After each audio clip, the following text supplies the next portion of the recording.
Oh, the name sounds familiar. Yeah, he's from the same area and kind of hung out with them, I guess, when like they first all started getting started. Yeah, Bazan's a good friend. That was really the only reason I asked is to see if you knew who Jamie was. Yeah, he's a good friend. He does the theme song for our podcast. Oh, here we go.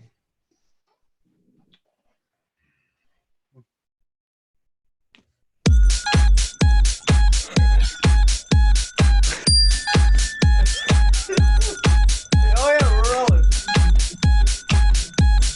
Hit it! So fucking typical, I don't know what to do.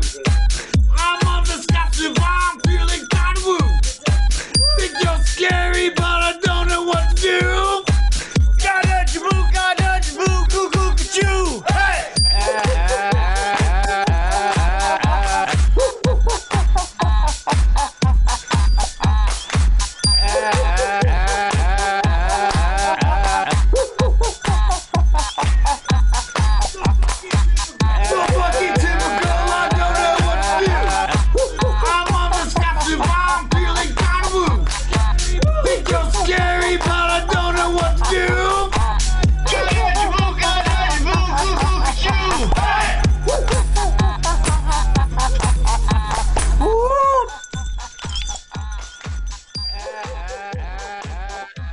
Welcome back to the lot. Hey guys, how's it going? How we doing? Hello.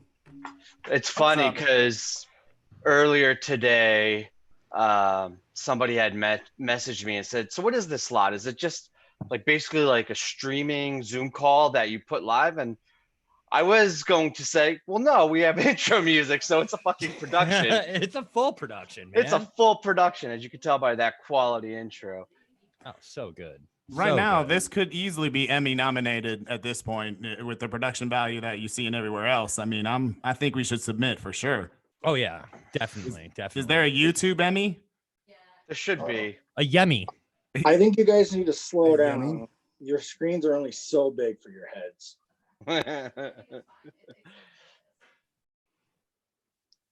Drink. Yeah, awkward pause. Here we go. We're already starting. So, Party time. episode number 4. No, before we get to that, I want to run down the guests. We have a fun, packed episode today. A little bit different than some of the other episodes. No, actually, the very first thing I want to do is mention Mockingbird Foundation. This is a special episode. We are going to periodically remind you to donate to mbird.org/COVID relief. That's it for now. And if I'm not, if I'm not mistaken, don't we have an anonymous person in our circle that is going to be matching donations up to like $250 maybe? Yeah, which is really exciting. The thing is I don't know how we're going to track how much people donate out of this show. Oh yeah, you'd have to use like a hashtag or something like that. Maybe hashtag the lot. When you donate, say the lot. Yeah, And I we'll just gave $5 to Mockingbird hashtag the lot, and we'll figure that out. Yeah, and I mean, worst case, I'll just throw in $250 maybe, and then just write a check and right, be done why with it. not? You know, That's great. That's great. No, great. so that's I'm really excited about that. They have this whole campaign they just started about saving music education during this pandemic. So it's an important cause. They're a great organization. We always try to get people to do that. Tell you what, if the government wants to send me another $1,200 check, I'll kick in $50. There you go. I still haven't gotten mine. Every time I go to check, it's like status unknown. I'll check after this episode. It took a while. Yeah, It took me no time. I had it like the week after they announced it. Somebody likes me up in the because your social security number is 1. You did set yourself up with that stimulus flex, Kevin. That was, you did. I got my stimulus first. So first up, we have Jordan Hoffman. This guy is awesome with quite the resume. He's been published in pretty much everything. Huge fan, huge Trekkie, really into a lot of different pop culture things. It's gonna be fun to talk to him. I don't want to give too much away yet, but I think that'll be a fun conversation. After Jordan, we have Miss Lauren Baker, aka Skinny Little Legs. Lots going on with her. If you follow her on Twitter, she's had those dance party videos. She's also co-host of Phish Trivia. So we had Missy on a couple weeks ago. Right. So she's part of that whole deal. Just we do have a couple place finishers in this room, just so you know. I just want to throw that out there, that there are a couple of Phish Trivia wizards up in here. So where did you guys place? 8th. And was that like a 8th was everyone left was tied for 8th? Like they only went to 8th? Yeah, it was if you got a point. So if you got at least 1 point, you were tied for 8th. So I don't know how that worked. Like, I don't know if we had to be one of the first 3, or if any just right answer got a point. Because I got a bunch of them right. But it seemed like there were too many names for it to be the first 3 points from everyone with the questions. If you multiplied the questions out and how many points would be available, it seemed like there were a lot of names on that list. Yeah, so and Fam and I must have snuck one in early or something. I think I got my point on, oh God, what was the question? It was the SNL. Of course. Yeah, because I was there. Yeah, it was the SNL one. I forgot what it was. That should be its own drinking rule. Whenever Chad mentions SNL, I was at SNL when Phish was there. First show back, 2.0. After Skinny Little Legs, we have Skoi, our boy Skoi. I think that's how you pronounce it. Yeah, it is. I have interacted with Skoi online probably more than any other individual person. I'm pretty sure every single poll of every single bracket, he is all over. And I've never actually talked to him in person. So I'm excited to actually have a chat with him and, find out more about him. But yeah, no, he was featured all over when I was doing World's Greatest Chad Show for the brackets. He was all over that. And I finally did give him a melt of the day, but I made him work for it so hard. So I saw him working every day, every single day. He was trying to earn that melt of the day. And I was like, not yet, buddy. I'll get to you. And then rounding out the end of our show, we have 2 different members of the Skyscrapers out of DC. It's a jam band / cover band / party band. I mean, we'll find more about it, but Mike Lowe and Jimmy, I don't know Jimmy's last name, but he goes by Timber Carini on social media. Yeah. So I'm really excited. I dove into their band a little bit back when we were doing the original brackets or the last brackets before this, because Mike Lowe was all over. Like, I think I gave him tweet of the day, melt of the day one time. And I checked out their band, and man, they are fantastic. They're really good. Yeah. I really enjoyed them. Yeah. So they're from DC. And then, they're based out of DC. And I think MD Funk is another guy from their band that's pretty involved on Twitter, but he couldn't make it on tonight. But Chad, are they Ben Folds good or better? They are better than Ben Folds. Yeah. Like Cake level good?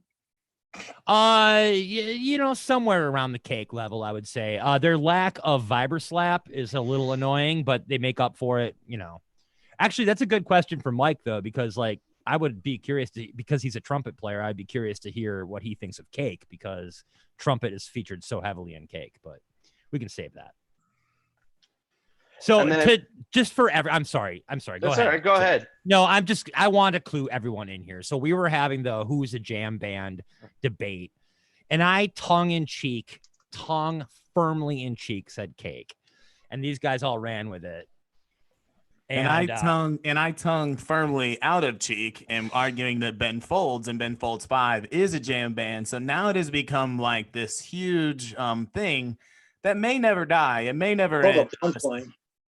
What's that, Llama? I said the huge thing is called a punchline. Yeah. And I told Fam that of all the punchable faces in the world, I thought Ben Folds had the most punchable face. So I was like, and it's all about jealousy. It's all literally about jealousy because I'm a keyboard player. Oh, I see what we're doing today. Okay, so Fam has introduced something new today. He is going emojis. I brought visuals. I brought visuals because my face and head bob so much and go so crazy with you guys that I'm now going to just these emojis and mute myself whenever I'm angry or sad or happy. Right now on this, I'm when the guests come on, I'll be.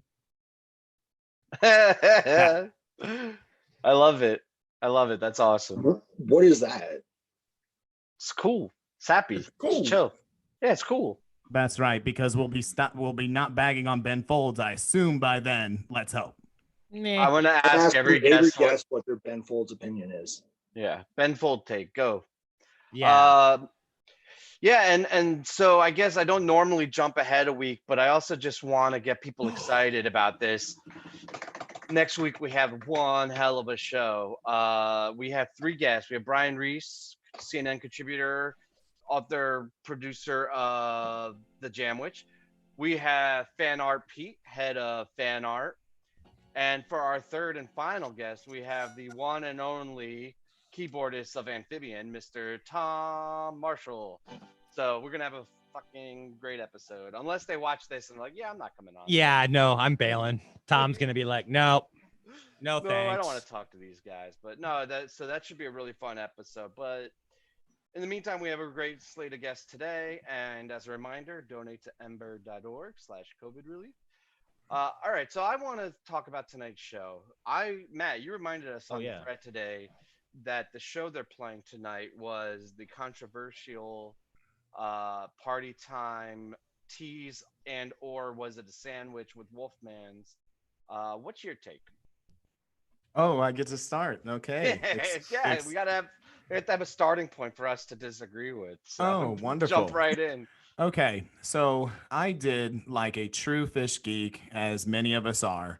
I kind of deep dived it. I remember hearing it on Couch Tour. I definitely wasn't there, and felt it was very much Party Time, enough to definitely, call it a segue into Party Time, all that language. Then I saw it just explode. I saw, Biz Archive, who really in some ways, and Fishnet, who's kind of the definitive word on these things, say it wasn't. And because, and I'll let you make that argument there, but I once I listened to it again, I felt it very much sounded enough like Party Time.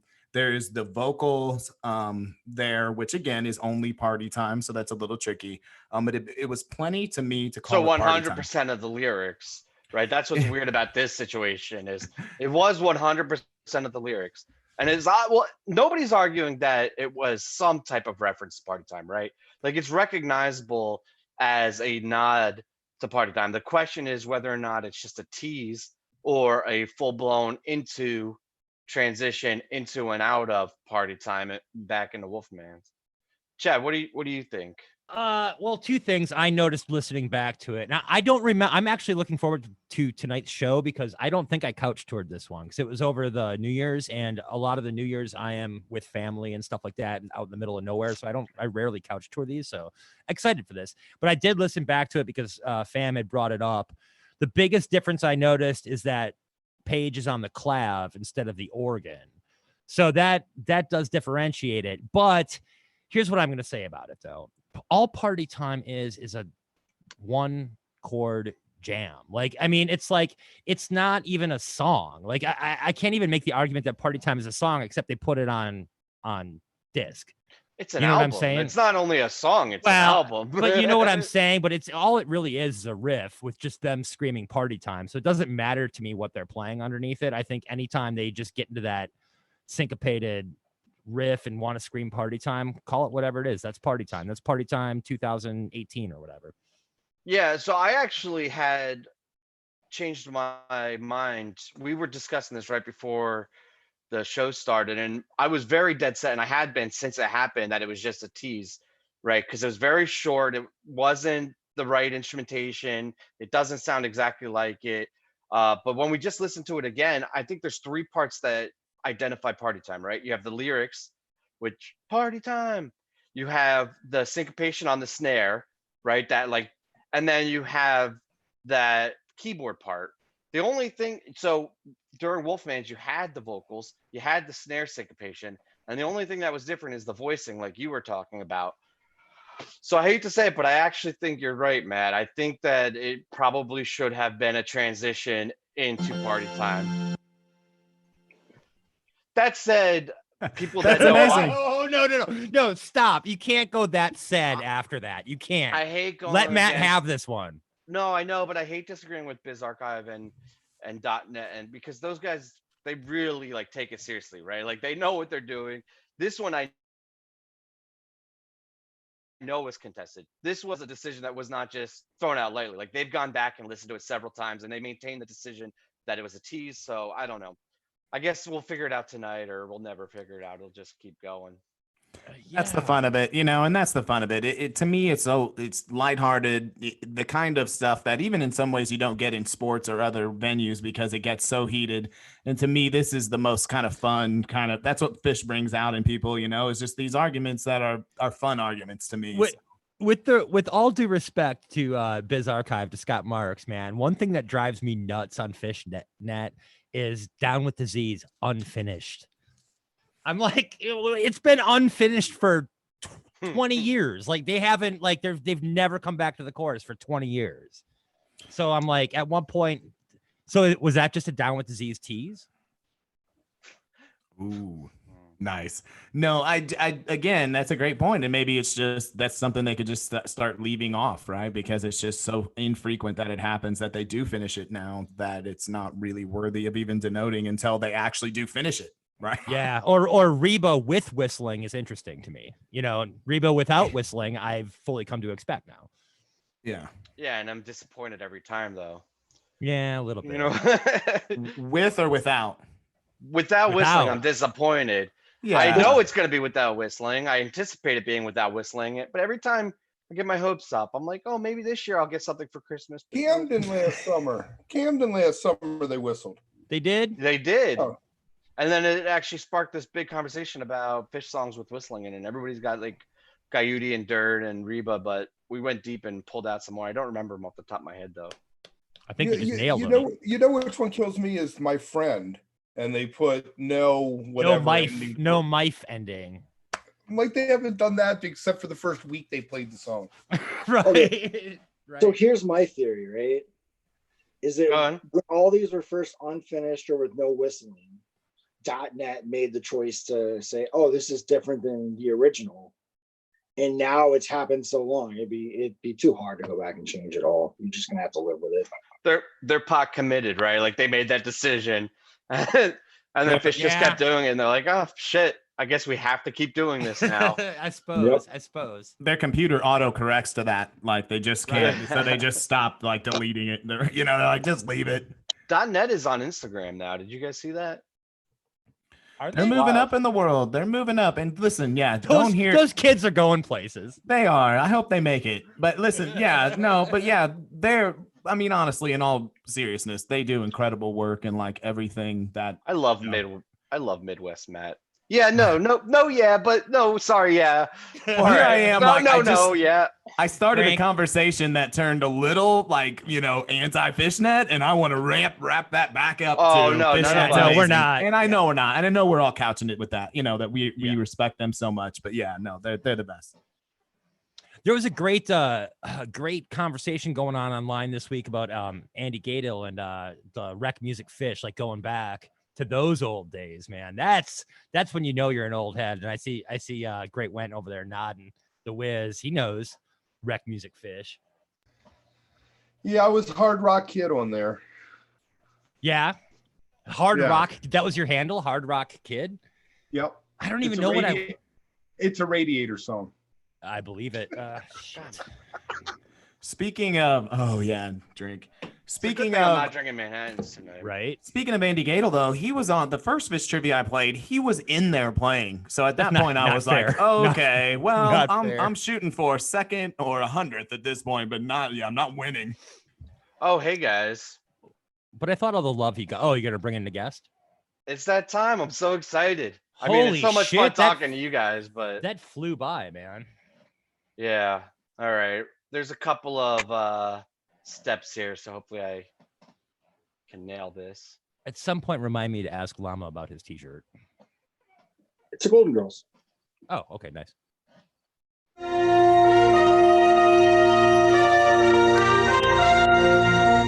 A resident of Gamehenge, New York. He's a writer, film critic, featured in The Guardian, Vanity Fair, and the Starship Enterprise. It's time to engage with Starfleet Commander Jordan Hoffman.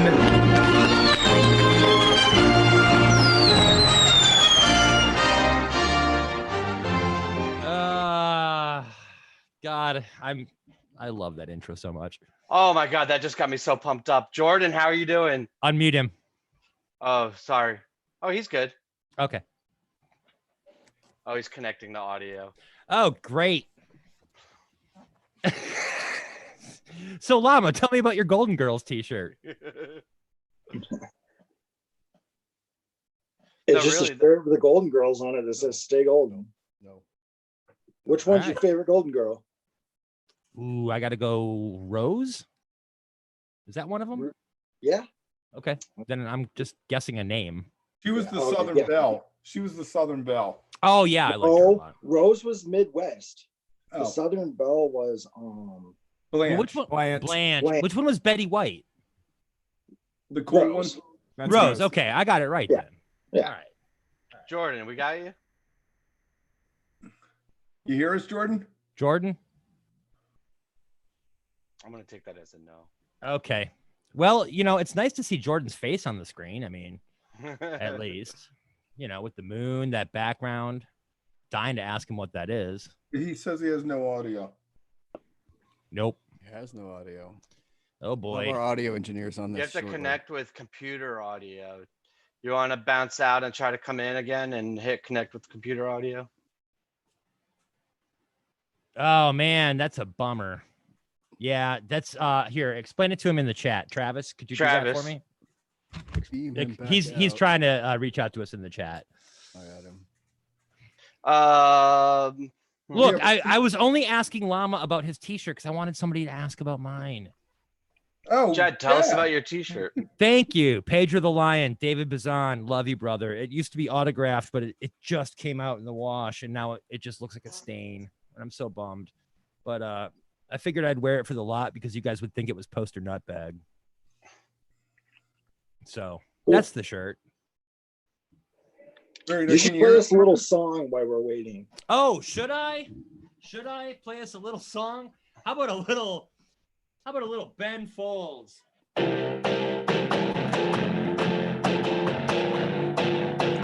This is a Ben Folds song. It sounds like Ben Folds. It so much sounds like every Ben Folds song. There we go. Ben Folds, everybody. Ben Folds. That was pretty good, actually. I will not lie. I got down to that in some ways. I really wish I had a Viberslap so I could do my cake. Good Lord. He likes I brought a saying baseball bye card. to Anybody stuff. bring any baseball cards? I brought a baseball card. Did you? I did. Look All right. at this super thirsty version of Jose Canseco. How about that? Anything else to say? Are there stats on the back? Or No, here's the best. Oh, I'll read it. Jose is an awesome presence at bat. He intimidates pitchers with his strength and ability to hit the ball as far as anyone has ever hit it.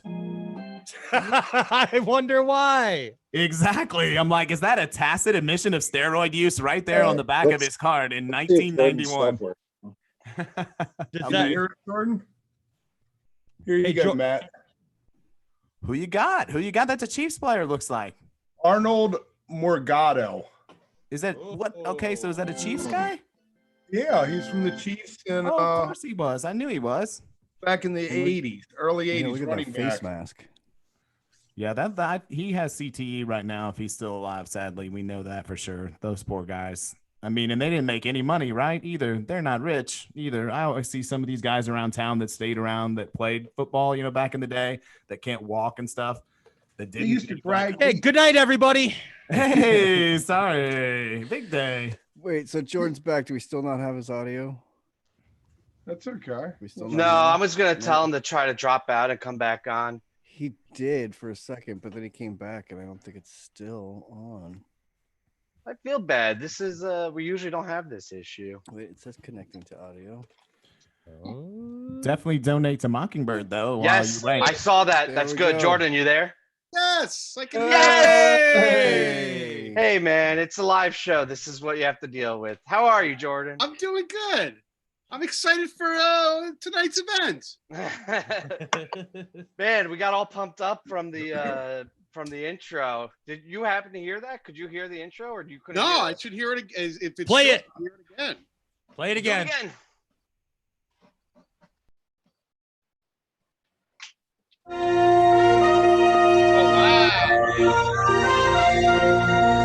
A resident of Gamehenge, New York, he's a writer, film critic featured in The Guardian, Vanity Fair, and the Starship Enterprise. It's time to engage with Starfleet Commander Jordan Hoffman.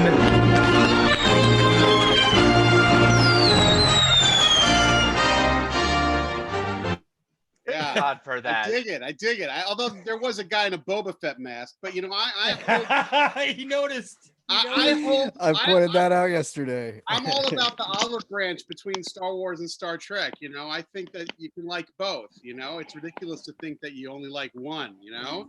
Yeah, no, for sure. People can like Phish and Twiddle if they want. You know, I'm not going to stop them. Yeah, well, we may draw the line there, Jordan. I don't know. We may. No, so that's actually stock footage that we use for the intros, and normally it's not a big deal when the Boba Fett comes on, but this one it was like a little weird with the Star Trek theme. Well, you know, this behind me is Altair 6, one of the first planets that Captain Pike ever visited in the our first pilot, The Cage of 1966. But yeah, so we're ready to rock.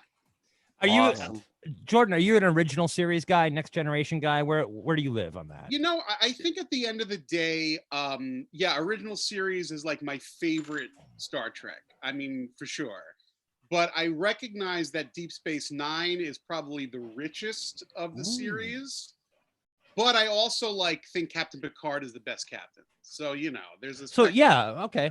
There's not a take of that I disagree with. Yeah. I mean, honestly, that covers all the bases for me. For sure. And if you're having a bad, you know, if we're having a bad day and you know, I just need to get my head together. My wife knows if she comes home and I'm under the covers and she hears original series, it's like, oh shit, something went down today. That's kind of my comfort spot is original series. So it's like an old friend. Yeah, absolutely. That's wonderful. I have a napping secret. Star Trek: The Motion Picture. If I ever need a nap, man, their 12-minute sequence when they're boarding the Enterprise and it's just that score. It's like 12 minutes with no dialogue at all, and that'll put me right to sleep every time. Well, you know, the funny thing is it's called Star Trek: The Motion Picture, and many people call it Star Trek: The Motionless Picture. But it is you know, sort of a precise film that takes its time. It's very deliberate, but I love it. I think it's a great movie. I thought the concept of it was brilliant. I thought the concept of that movie was so brilliant. But no, and it's just, and honestly, for me, it was. Do you know? Oh, you probably do. What year did that movie come out? Do you remember? 79. 79. So I was 5 or 6 years old, and that was the first movie I ever saw in a theater. Wow. And of course, I fell asleep to it. Yeah. In the theater. So now it's like this weird Pavlovian, probably more people have fallen asleep to that movie than any other movie. It's a great movie to fall asleep to because it's very quiet and contemplative. The music is beautiful. It's so slow, but it has a real distinctive look. I mean, the art design. It's the only thing in all of Star Trek, which goes back to 1966 to today. I mean, it's still stuff going on now. It's the only Star Trek that has a 70s look because, you know, you got 60s classic show, and then things kind of came back 1982 with Star Trek II, The Wrath of Khan, and then Next Generation. But this has that kind of 70s sci-fi, you know, similar to kind of Logan's Run type of vibe. And the guy who directed it, Robert Wise, a really great filmmaker with a long history. He also made the Andromeda Strain a few years earlier, which is a really good kind of 70s sci-fi look. And you know, also a great weed from what I hear. Yeah, Andromeda Strain. So, yeah. I would imagine it is good. Yeah. So I mean, from a visual point of view, Star Trek: The Motion Picture can't be beat. I would never recommend it to somebody as their first go with Star Trek. What would you? I think Star Trek II: The Wrath of Khan is a great. Khan's good to get in. Yeah. I get this question sometimes, and it's like, well, don't I have to know stuff? It's like, you know it. Kirk is a cowboy. Spock Right. is his best buddy, and he's logical. And Bones is the wacky friend. Right. Like, There you go. those- That's it. You got And to the good thing Imagine- about Khan is, even though it's a movie from an episode that like leads into it, you don't need to know the backstory of the No. episode to enjoy that film. It pretty 100%. much They just explain stands it on in its about own. they explain it in about 60 seconds. Like, this guy is evil, and now he's back. And he left me on this planet, and now I'm coming after you. The That is vengeance. one of those things I've always meant I've always meant to go back and watch the original Khan episode, and I've never have. That's great. It's terrific. I mean, the origin story is Is it Montalban? I'm sorry. Is it Ricardo Montalban yeah, in the Ricardo original? Montalban. Okay. Yeah. Okay. So what happened was, Star Trek was on in the late 60s, and then it became popular in reruns, and then Star Wars happened, and all the other studios are like, oh, we got to take it. Star Wars making $1 billion, and Paramount's like, we got this thing called Star Trek in our Close enough. let's bring it back. And they did the first movie, which was neither a hit nor a flop. It made a substantial amount of money, but nobody was like, it was like everybody fell asleep. It was like, oh, cool, Yeah. great outfits. Didn't really connect. So they said, It didn't let's start try the it cultural again. phenomenon. No, they Right. expected another Star Wars. So they said, you know what? They brought in a new producer. They slashed the budget, and they said, you got a few $1,000,000. Do something with Star Trek. You get one more shot. They also kind of kicked Gene Roddenberry upstairs. He was the boss, and they kind of shoved him aside. So this new guy came in, and he really wasn't a Star Trek fan. So he got the old shows, which back then they didn't even, it wasn't even like VHS tapes. They had to find old reels and showing them.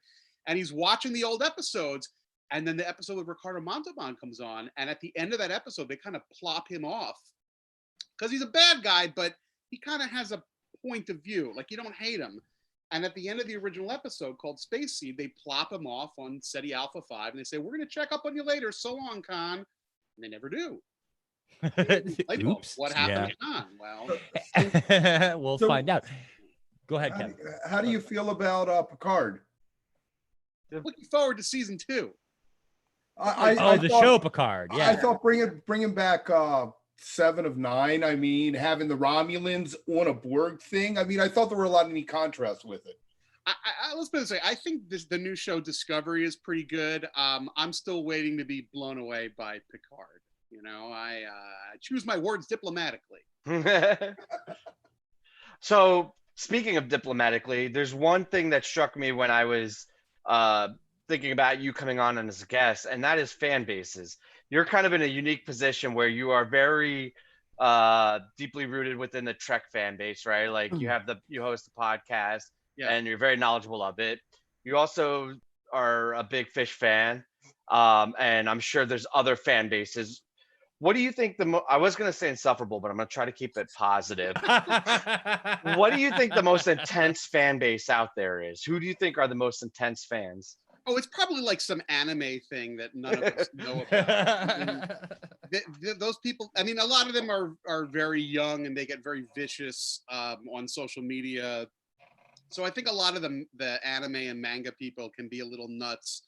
There is something in the water, like something about DC Comics brings out an aggressive side to people. I don't really know what that is. That's interesting. Well, that is. I mean, they're a little bit better now that the Snyder Cut was released, but I think it's because they wanted so badly to have the MCU, the DCU be successful like the MCU, and it's just been disappointment after disappointment. Yeah, because there always has been like a Coke Pepsi National League, American League between DC and Marvel, and there's a lot of crossover, but there's a lot of substantial differences, and Marvel really is the biggest thing in popular culture right now for the past decade. I mean, just in terms of its footprint, in terms of the amount of money, and DC is very much behind, even though those characters are more famous. Like if you stop, Individually, I agree. You say name a comic book superhero, they go Batman and Superman. You're like, yeah, but they take silver medal in the movies. So like, it's kind of weird. But yeah, some of those fans can be. I've tussled. I write a lot about popular culture, and some. I'm less. I used to joke around more, but ever since the quarantine started, it's like too heavy. But some of those fans are real assholes. Some of the DC fans, you know, they really are. I'm sorry. Were you a comic book kid?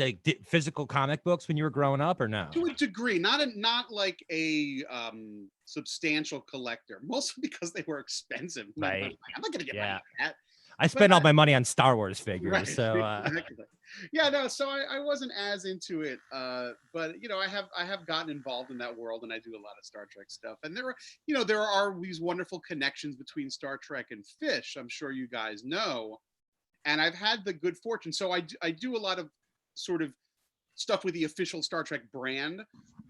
So I've hosted a lot of the conventions, Star Trek conventions, and so I've been on stage more than once with Jonathan Frakes, Commander Riker from Next Generation, where I've teased the story out of him of how he played on Riker's mailbox. Yeah. And a lot of the we all know the story, but a lot of the Star Trek fans don't know the story. So I'll be like, hey, Jonathan, don't you have a gold record? And he was like, no. And I'm like, no, you do actually, because you performed on an album. I was like, yeah, I do have a gold record, but technically I'm not really on the album, although I do make a trombone noise. I'm like, well, tell us the story. So. That's amazing. He should claim that. If I was him, I would claim that. I mean, he's a big actor, but I'd take that gold record. I am a big Phish dork, and I did not know that. I didn't know that's him on it.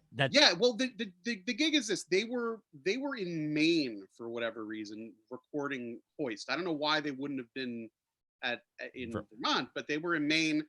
And that's where Riker, Jonathan Frakes, and his wife, who was Laura on General Hospital, whatever her name is, they live up there too. And they were like on the same stretch of road, and they would see Jonathan Frakes' mailbox a lot. So they called it Riker's mailbox.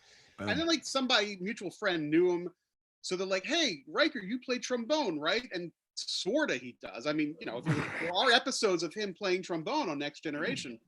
So he came into the studio and jammed, and that's the song Riker's Mailbox, which is what, 70 seconds long. It's just right amorphous jam, but he's on there playing trombone. Oh, and that's great. I always heard that it was part of Buffalo Bill, like a jam out of Buffalo Bill is what they cut it from. It definitely was like something else. Like he came into the, you know, it wasn't. Then they had to call it something. They just clipped it, and yeah. Cool, man. And there are other Star Trek connections. If you go back and rewatch Bittersweet Motel. Right? Yeah, I was the first thing I thought of with the Fairman and the organ part, right? Paige plays that. Paige does the lick from the he does that. And then of course you know, Spock's brain is Spock's brain, yeah. And a couple times, and Paige busted out a theremin solo with that at Deer Creek one year with the theme of Star Trek. Yeah, well, he's never done it when I've been at a show. You know, that's what I'm chasing. You know, still chasing. Yeah. So you're in New York, right? Yeah. Were you at this show that they're playing tonight, 18? I was. Yeah, it was a great show. And I was thinking about that like just before I clicked on this, because I figured you would ask. And it's funny because this was a rare example of like, I met an asshole Phish fan at this show. And I really don't meet that much of them. Like I have pretty good luck. I've always said to friends, like, you're never going to have friends who aren't really into Phish. Like you're never going to have more fun than waiting to use the urinal at a Phish show. Right. Everybody's so friendly. Everybody's friendly and telling jokes, and it's all like inside jokes. And I've had great experiences waiting to take a piss in Madison Square Garden. But I went alone to this night, and I had pretty good seats. I was in the 100s, and I was by myself. So like I get there, and so a woman was next to me, and she's like, "Hey, were you there last night?" Like, yeah, last night was great. And I was right over there, and blah, blah, blah. And this guy turns around in front of me. He goes, "Last night was not great." And I'm like, "What?" I'm like, "What?" I'm like, "I thought it was pretty good. I had a great time." He's like, "They were off. They played too much of that Casvote Vox stuff. Blah, blah, blah, blah, blah. Last night, not great." So I'm like, all right, man, you didn't think it was great. And he's like, why did you think it was great? I'm like, I was rocking out to Phish. I had a great time. It's I like Phish. I mean, I'm like, yes, you're right. It's not like in my top 5, but I had a great time last night. I came, I smiled, I went to bed on a high, and he's like, oh. But then he did this. He's like, so when did you first get on the bus? Yeah, they're doing that flex, the 1.0 jaded vet. And he said, and the fact that he used the phrase "get on the bus," it's like, yeah, sure, I've read Electric Light Acid Test too. Like, what the fuck? Give me a break. And I'm like, I have seen the rock band Phish many times. It's like, what do you want from me? So Right. I just said to the guy, you know what, buddy, have a great show. I don't want to argue with you. And he's like, who's arguing? I'm like, you're being a dick. I wasn't even talking to you. Yeah. So then the show ended. I didn't talk to him the whole time. I kind of just forgot about him. Let him do his thing. Show ended. He turns around. He goes, that was a great show. I'm like, I mean, it was a great show. I mean, it was a good show, but yeah. What a I'm like, clown. dude, you got to mellow out. Why are you fighting with me? We're all friends here, I saw one of the best. I mean, while we're on it, like this whole week has just been nuts with 1.0 versus 3.0 and blah, blah, blah, blah. One of the best comments I saw somebody, I don't remember who it was, but they wrote, the best Phish show is the next Phish show. It's like, and I was kind of like, that sort of stopped the argument for me because it was kind of like, yeah, I don't know. I might see a better one than the ones I put in my top 5 in my head that I've been at. It's like, just be open to it. Like, yeah. yeah, I mean, the next one, I kind of always say something similar. Is like the favorite show I've seen was the last one I saw. Like I ride very high on whatever the last show I was at, usually except for Charleston Sunday night this past year. That was not a great show, but most of the time I'm very positive too. I don't know. Some people just want to bring people down. Yeah, this guy was like, I'm like, I felt bad for him. Like, why, like, what's going on in your life? Well, who broke up with you? Why are you acting like this? Right. And a lot of it, the best show is who are you with? Who did you meet? What's going on in your life? If it's outdoors, is there a nice breeze? If it's super hot, I mean.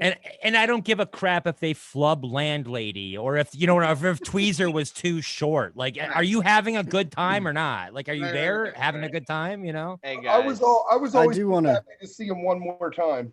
Right. I do want to just throw out on a conclusion of our Star Trek. Phish has played the Star Trek theme once live, and that was 8/4/96 at Red Rocks. The Which one, encore original before or- Rocky Top.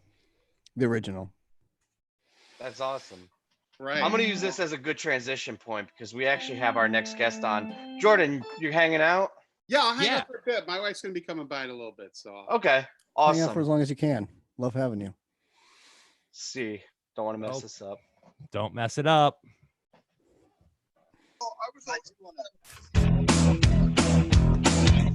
She's flying in from Firenze. Her disco dance series is taking the Twitter world by storm. It's Law Lady, Skinny Little Legs.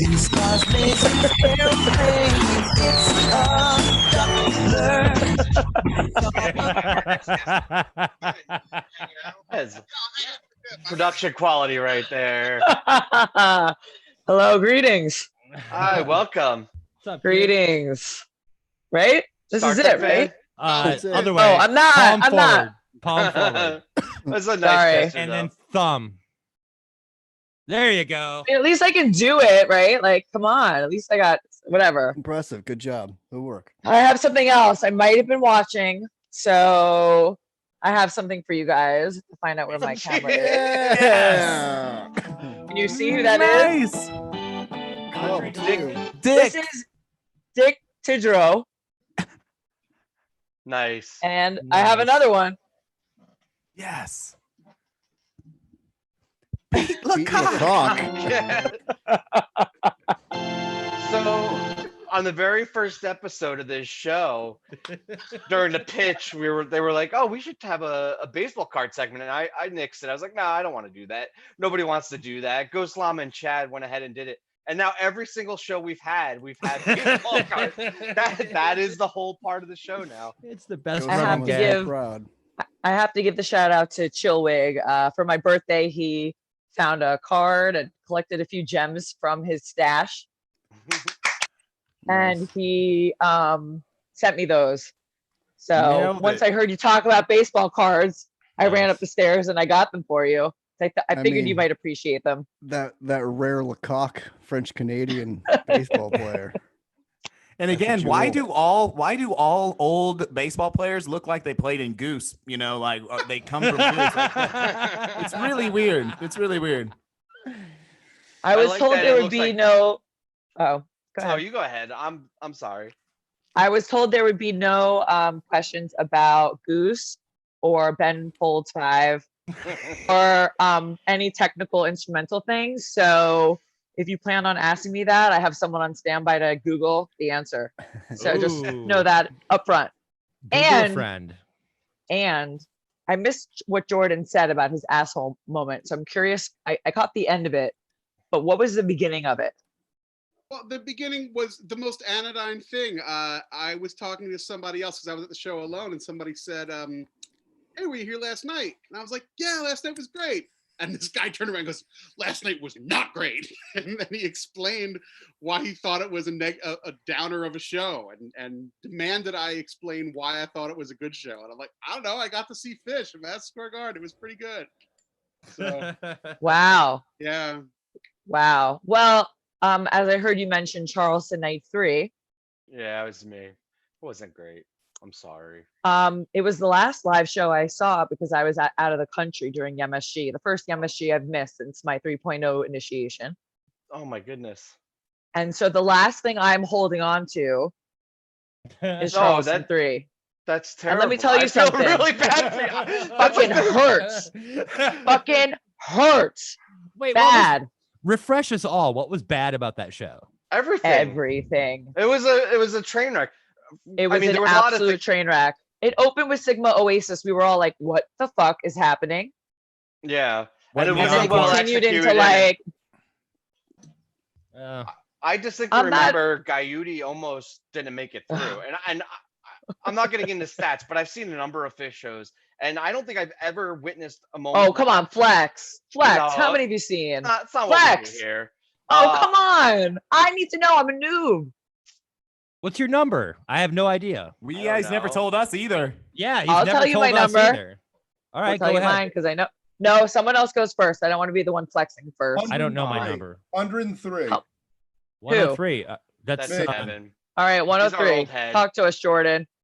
You know, I actually don't know the precise number, but to be Okay, honest, let's give it. but I'll give you like an estimate is probably a 47, give or take. It's a very specific estimate. It's a very specific estimate. But I do want to say the last time, by the way, it's depressing. I had tickets for Trey at Asbury Park, which just would have happened 2 nights ago. You know, I'm just, I had tickets for the Met with the Philharmonic. my phone blipped Oh. because it was in my calendar and it said Oh, tonight, Trey in Asbury Park. I'm like, why did you remind me? You son of a bitch. But the last, my Awful. last encounter with our friends in Phish was a really weird gig. I saw Mike's band in Salt Lake City, Utah, because I happened to be in Utah anyhow. Because the Robert Walter. Give it up for Robert Walter. Somebody on the The- keys. Do your thing. That's you, Chad. Thank you. The thing is, he played in a weird club. It looked like a I think it was like a storage facility turned into a club. It was like a metal tube. Like it was not a sexy place to be in, but like So it was not so stupendous to be in that tube. it was actually it was a little bit stupendous because like there weren't that many people there. I was like I got there kind of early, so I was like right. You know, if I wanted to hug his leg, I could have. You know, it was very intimate encounter, and then that was in late January, and then now you know we don't know when we're gonna see the band again. So I I'm did that really on banking purpose. on this 21 tour, by the way. It was like you could double down or get out, you know, and oh, nice.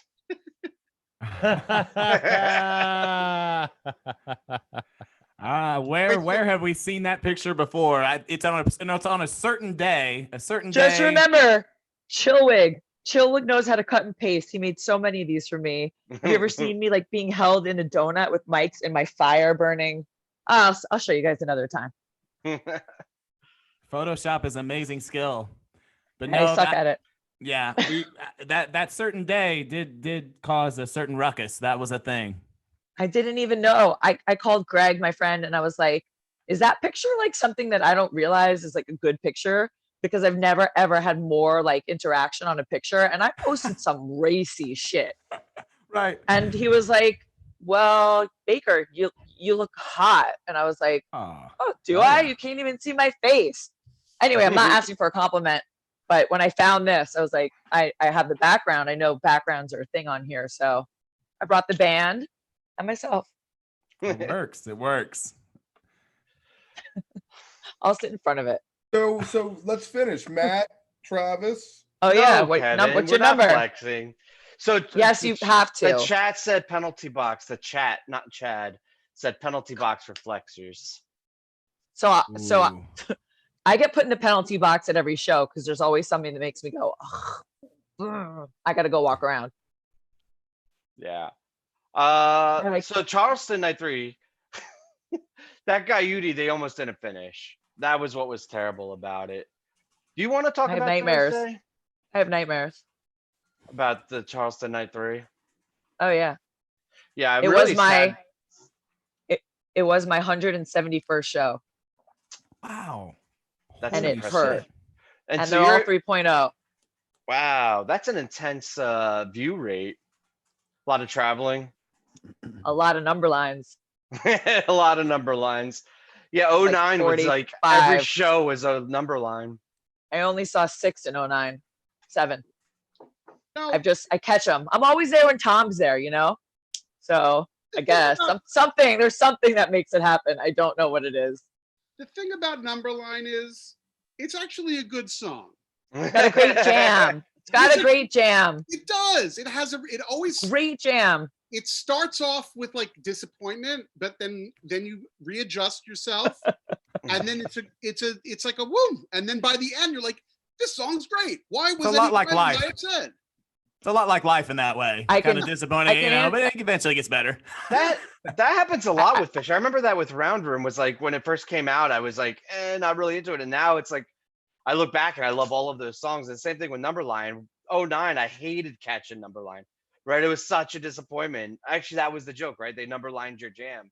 Yeah, Try recording it of Numberline, but you're right. I think there's a lot of good jams that have come from it. it tends to show up. It's never like this, but like, you know, and some people, I've actually heard people go, "Oh, come on." You know, And I give it a minute. It gets better, you know? yeah, I Been think there. that yeah, I think the songwriting has become so much simpler and gotten back down to like 2, 3, 4 chords that now it's all about like, let's get to the jam. Like there's no more stashes. There's no more like, you know, there's no more like huge runs on the guitar, like You Enjoy Myself. There's none of that anymore. It's just like boom, it's all heavy things. And then let's get to the jam. You're right. And you know, life is It's about not a bad thing. I think the issue is it's just not the song you want to hear next. Like it's not like you're saying there, I'm so excited to be at the show. This is going to be awesome. They're going to do Carini, Numberline, and it's going to be sick. You're like, no one wants that. Sorry. Like Except for first Jordan. set place. Jordan's like, yeah. No, you don't. You're a fluffer. You can't want that. I would never request it. I would never. Okay, that's all I'm saying. Right. If you're writing your perfect show set list, you're not. It's not in including there. Numberline. It's not in there. That's all. And I love it because it gave Unless- me everything. Unless you're there on your birthday or somebody else's birthday. And then it's sort of like, then I like a Numberline. Like I was at a Numberline show and it was my boy's birthday. I'm like, oh, hey, this is for you, man. You know, so it is that kind That's of thing. awesome. I love Yeah. that. Adorable, Chad. Well, you know. And And I if you feel like that. the Grateful Dead, then it's very Grateful Deadish. Like the jam out of Numberline is very Deady. It's a very Deady song to me. Like if you take a listen to it, think Dead, and you'll hear it. All I can say is that what's been able to sort of get me going. I've been very fortunate when it comes to stats, which I'm not going to flex again. Again, by the way. I'm so I'm weak. glad It's, I like, didn't, so by sad. the way. When you dropped Why? a 170 and 3.0, Oh, I was feeling I'm all good with everybody was like talking. But you have to remember that says a lot about me. Like I'm a fucking lunatic, right? Like what does that say about me? Right? Like that's a lot. It's a lot. And I like either way. The best thing and like why I love this idea of the lot right now is like having these conversations. I caught the one with Missy, and I love hearing what people are still chasing, not for stats, but like when I'm in the lot, I'm hanging out with somebody and somehow a song comes up and they're like, I've never seen Alaska. Like I knew someone who's never seen Alaska. And I was like, how have you never seen Alaska? And again, Alaska mid-second set, maybe I would have thought of something else. Like I might not have put that there. But when it happened on the night of the show that I had this conversation with him, I'm like, oh my God, that guy from the lot just got his Alaska. And that's how I like keep staying energized with songs. Like if I know, like I hate Theme. I don't hate it, but like it's like brings me down a little bit. It's a little low. But my best friend was like, Baker, how can you hate this song? And he holds my hand and he looks at me and he's like, keep what's important and know who's your friend. And then he hugs me and I'm like, fine, I'll like it. Hey Lauren, yes. Can I ask you, like, what other shows besides Phish do you go to? Like what is, like, I mean, it's a lot of time spent seeing Phish. So my big thing is, oh no, the picture's not there. Oh no. I did it on purpose. I did it on purpose. There's no picture? No, but we can still hear you. Damn it. There you are. Let me do something. I want to prove it. Give me a sec. You could lie to us and we'd be fine with that. No, I'm not going to lie. I don't lie. Okay. I never know which way to go. You see that? Super chill? Super chill. You have any idea where that might be? No clue. New Orleans Jazz and Heritage Festival. Ah, nice. I've done two myself. That is my... listen, the truth is I'm a know-it-all and I'm a flexer. Like I flex. Like I'm sorry in advance. Like I flex my little chicken arms with my skinny little legs. And I've been to Jazz Fest 19 times in a row. This is the first year I missed it. Whoa. And when I tell you that that's what I listen to, like, you know, seeing George Porter Jr., seeing the Big Chief, Donald Harrison, Soul Live. Soul Live was my band before Phish. I followed them everywhere.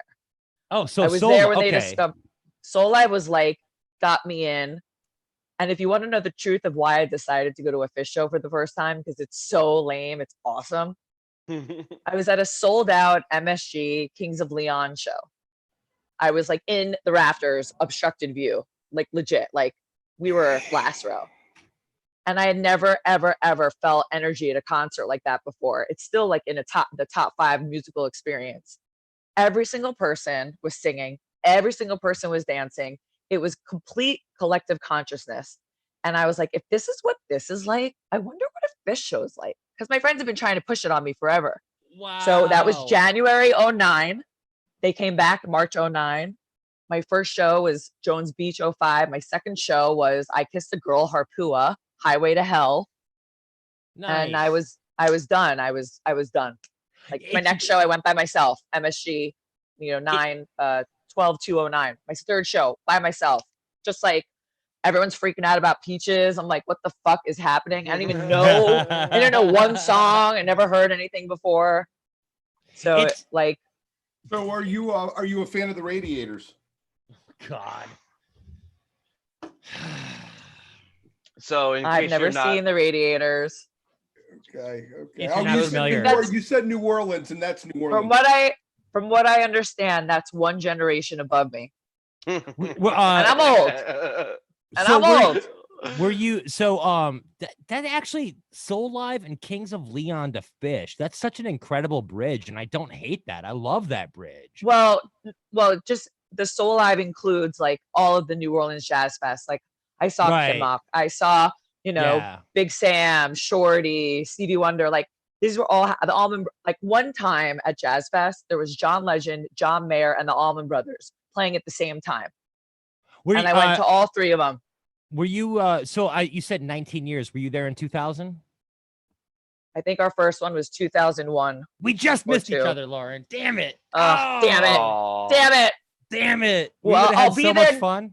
I'll be there for all of the next ones, so you don't have to worry, because I'm never missing it again. I got to get back down there. You mentioned that show at MSG where they played Peaches, because I was there, and what was funny was I remember lining up walking in, kind of the last minute, it was crowded, and there was a guy who, like, he didn't have, I hesitate to call it a sign. He just had like a piece of cardboard, and he'd written in thick black ink, "Peaches and Regalia," and he was just like this.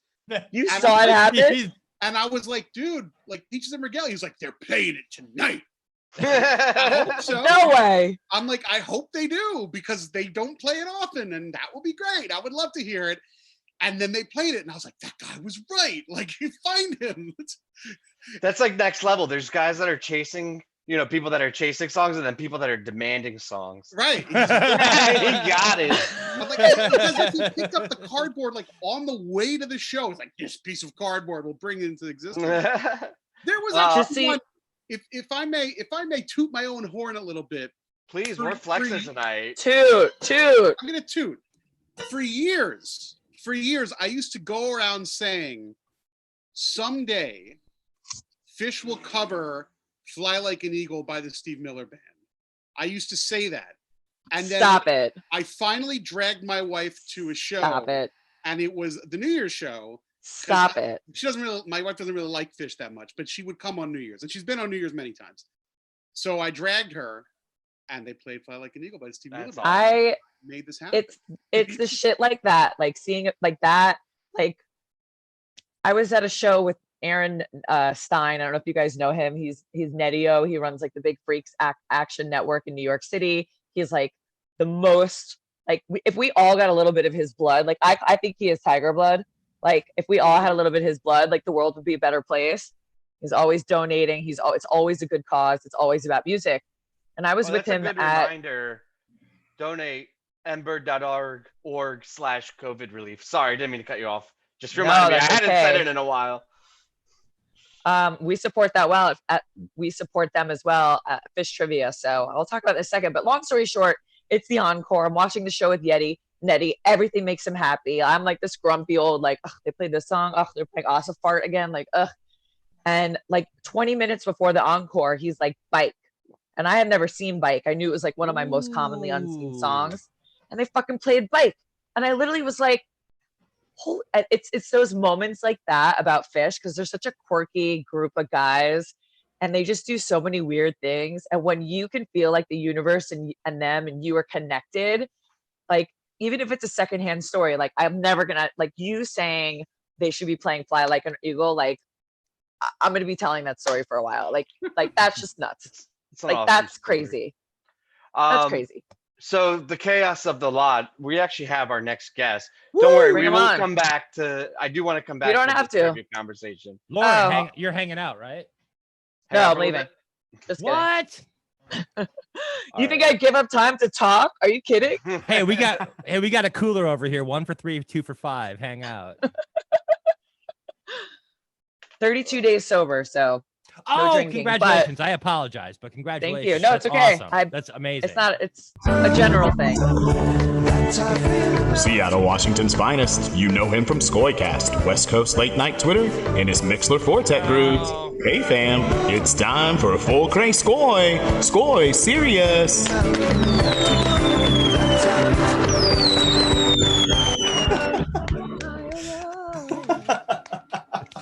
I hear laughing. I hear laughing. That's good. Let's hear what your mic sounds like. I've been hearing about this all day, your preparation for the Zoom call. I have the worst thing to say. He looks like a Oh, guy you're I on. used to date, and it's not him. Thank God. Oh, damn it. I wish Is it this was. Skoi? Is it working? No. Yeah, you're on. We drama. hear you. What's up, Skoi? What's up, Skoi? Do it right. Do it right. You're in or you're out. Are you in or you out? Yeah. Yeah. Yeah. Skoi, full I'm cray out. Skoi. You can't do it, can you? Cheers, everybody. Is this working? Yeah, it's working great. Sounds great. All right. I just put all this together a second ago, so. You really did That's go amazing. with the Vic flag. Vic flag. Yeah, Skoi. Skoi is it, man. Awesome. Hey, you know, chilling. Is that a baby Yoda behind you? Oh boy. Skoi, This is going well. Oh, Skoi, we're sorry. We're sorry we have to break it to you, but everyone has to tell everybody else how many shows they've seen. Ooh, I got out of that. The flex question comes already, huh? This is a special flex episode. You have to tell us. We Don't make told, so you have Mockingbird. to. All right, little bit of backstory. I never saw them in 1.0. I never saw them in 2.0. That is super a baby. Sounds familiar. Oh yeah. Sounds familiar. And thanks to Funk Your Face. Are you watching the YouTube channel? Are you watching us on delay I need to right turn now? the YouTube thing Yeah, off. Turn that off. That's gonna What are kill you it, doing, dude? There we go. We're like There we on go. a minute and a half delay, man. What are you doing? Are we This- better now? Yeah, this Yes. feels like a legit Hey. radio show All right, now. all right, all right. Delay All right, loop you're jam. live, This dude. is You're ridiculous. on the show. You're on the show that all you're right. trying to watch. My flexing cred Flex. is not going to be anywhere near as you guys being on the West Coast. I'm at 20, a whopping 20 right now. Double digits. That's not bad. 20 is Yeah. better than none. Oh yeah, I did 4 bakers and the whole New Year's run this year. But being Lucky over you. here, I Which didn't is make it to impressive East Coast coming as from the much. West Coast. Yeah, it's Very. fucking expensive to get out there. New York ain't cheap. All either. of it. Staying in the city, it's really Yeah. obnoxiously expensive. We were doing Brooklyn and whatnot, but I was gonna try and make some shows this year. Obviously, that's not happening. But we were Us supposed to have too. this epic West Coast run finally, and Oh, dude. I was gonna actually ride the whole thing by motorcycle. I'm talking to somebody else on Twitter these days about doing it in Bad. 2021, but that's the goal for next year. that and sounds hopefully- amazing. If we can have, the New Year's Eve YMSG, that'd be dope to see you guys out there too. But We are very blessed here in the Northeast in New York. You know, the guy who kind of got me into Phish is bigger fan than me. He lives in Germany, so holy shit, did he go to the shows back in '97 or? he saw them in '97, and he used to live in New York, and That's he like it. tries to time visits here to like the Around last time he shows. was in New York. We got into that. He's a trade smart booking those man. things, He so- is a smart man. I don't plan travel to family until tours announced. Like, I mean, now is a little different, but every year that's how I decide when I'm busy. I have family in South Carolina, so whenever they have a Charleston show or a Southern run, hey, mom, visiting. I'm gonna stop by. Right. I'm Definitely lucky here I for you, don't have not for that here. Fish. Yeah. Yeah. I just hope we get this giant West Coast run next year. That's what I'm hoping for these days, because I was fully looking forward to actually meeting a ton of you this year. And Well, hopefully we'll be doing this from the actual lot next year. I Yeah, want to keep this amen. going. yeah, A, that would hopefully be- there's a tour, and B, hopefully Wook Plus survives. Oh, you guys got this. 50-50. You guys 50-50, got man. I don't know. Some days I'm really You're gonna positive about need- what we're doing. You're gonna need more vaginas. It's the only thing I can tell you. I agree. I agree. Yeah, I think we all. And I agree. know I'm willing to return, but you need a couple more vaginas. That's all. Leave We've it at had that. a couple You know. of really good women guests. I mean, every show we've had a couple of good women guests. Last I was week so was great. polite. You didn't say vagina. I'm kind of. No, I upset. don't want to refer. I can't. You can. I can't. That would be fucked up. His We'll wife, go there. his wife and kid are just off camera right now. That's why he's not saying it. They're Can they not, hear but- me? Oh, I'm- yeah. You're live on YouTube, Baker. I don't care about Everybody YouTube. can That's- hear you. Good to hear you. That's. I curse a lot. Vagina is like a very normal word. I didn't say the C word at least. Not That's yet. true. Not yet. It's 4:08 Pacific time, so Chad's getting ready, huh? yeah. My friends and I do a weekly Zoom, my camp friends that I've known for 30 years. And the Heady Late Night crew always gets high. And by getting high, I mean I think we knew what Jordan. You yeah. Jordan, do you need this? Oh, pass You it. grab it. You got it? Got it. Oh shit! Or smoke it. I'm Smoke it. so new at this. Now pass it to someone else. Pass it to someone else. Grab it. Smoke it. We all get super high and then we go night night. I know it's super dorky, but I unfortunately cannot smoke on air. Otherwise, I'll just shut up and be really not interested Me either. whatsoever. Yeah. we're faking it. It's not real. I'm sober 32 days. It's a fake. Yeah. Nice work. Nice work. 32 days and the buzz ran out. Is that a full sober or Buzz. what was the spawn on all that thing? If you I've don't have always answer this. No, I'm happy to. I think it's important for awareness. I'm just gonna shut the door. Okay. So Skoi. Yeah, so Skoi, how No, long I'm have you back. been? How long have you been sober? How long have you been sober, Skoi? About 30 seconds. Oh no! Oh no! So Skoi, what's up with the beer stuff you always post? Is that some club you created? Is that something you're part of? Basically, I got a felony for selling weed here in Washington back in 2005. I know my parents are gonna love to hear that when they see this, but yeah. So I got that whole thing, and then at some point was like, I got to start doing something else, and started getting into craft beer, and then actually helped run the world's first 1,200 plus bottle beer store, which was here in Seattle called Bottle Works. And I've just been a huge craft beer nerd ever since, which is going on 14 years at this point. So I just I don't like buying the same thing, so it's just always trying to get something new, just kind of like we're always doing, looking at the Phish shows. I need something new, the jam needs to be new. I've just transmuted that into beer, I guess. Very nice, very nice. Yeah, cheers. There's no question that we're all really awesome nerds at heart. Oh god, that's true. Nerds rule. Like, I think anybody who ever was mean to a nerd before is wrong now. So Skoi, I have to say, you might be my favorite nerd out of this group, because you were hitting me up during the WGC show so bad, trying to get your melt of the day in.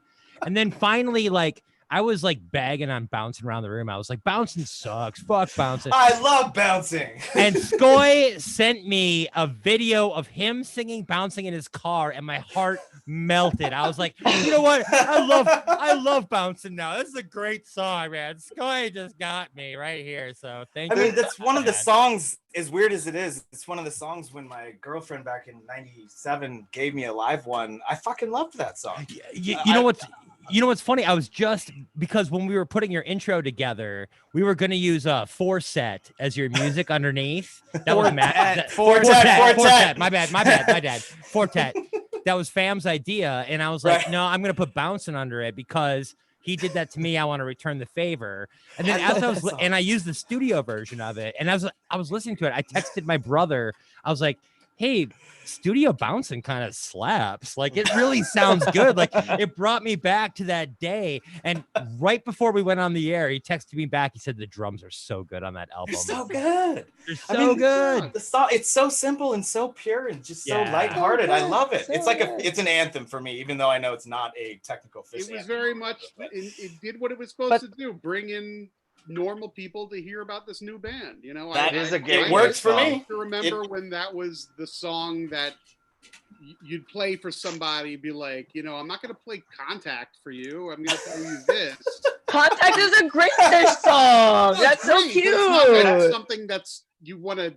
Well, actually, maybe that is a bad example. It actually depends on their age. You don't want to play them Carini. You don't want to play them like, what's the use? Fluffhead even. Right. I think Fluffhead even is like fairly advanced for somebody that is like maybe trying to get into the band or whatever. Maybe they'd like the line. I use Contact to get my toddler into Phish, so I guess it depends who your audience is. Always depends. She loves herself some Contact. I used to throw bouncing on the mixtapes that I would give to girls. That was like the Phish tape I could. Yes. You know, I never did that. She did that to me and got me. No, I did it with Divided Sky, and it never worked. So that's definitely not the right choice. I get it, because you get like overwhelmed with emotion, and it's like this beautiful romantic song. Hey, if you ever gave me that on a mixtape, it would have totally worked. If you need a lady's opinion, just ask around. There are vaginas out there; they'll help you. Okay, Skoi. we have wait. Oh wait, no, I'm sorry. Well, we have one here. What is the song I can put on a mixtape to seal the deal with a girl? I hate getting put on the spot. Which I should have better coming on to this. Okay, so you're gonna find that like sample probably. Wait, are we talking Phish only here? Yeah, Phish Skoi, only. we're asking Yeah, only Phish only. Honestly, these days I might go for the album version of Waiting All Night. Oh, I'm so glad you're answering this earnestly. Yeah. All right, we were asking Lauren, but okay, that's Oh, fine. sorry. No, It's good. Listen, it's non-binary. He might have a vagina too, or feel like he does. He's welcome to answer. Everyone's welcome. Everyone's gotta welcome. listen further. No, I think sample. I mean, listen, I like bouncing. I have this very funny tweet that I love to retweet every time I play it that said, just remember, someone here came to hear this song. Like there's someone in the audience that is psyched that they're playing this song. It's not me, but there's someone. That's a great philosophy to have. That just eliminates all of the hate. It eliminates all of the hate. I would love agree with that in full. Yeah. And I still get to rag on the song. So it's like perfect. Right? No?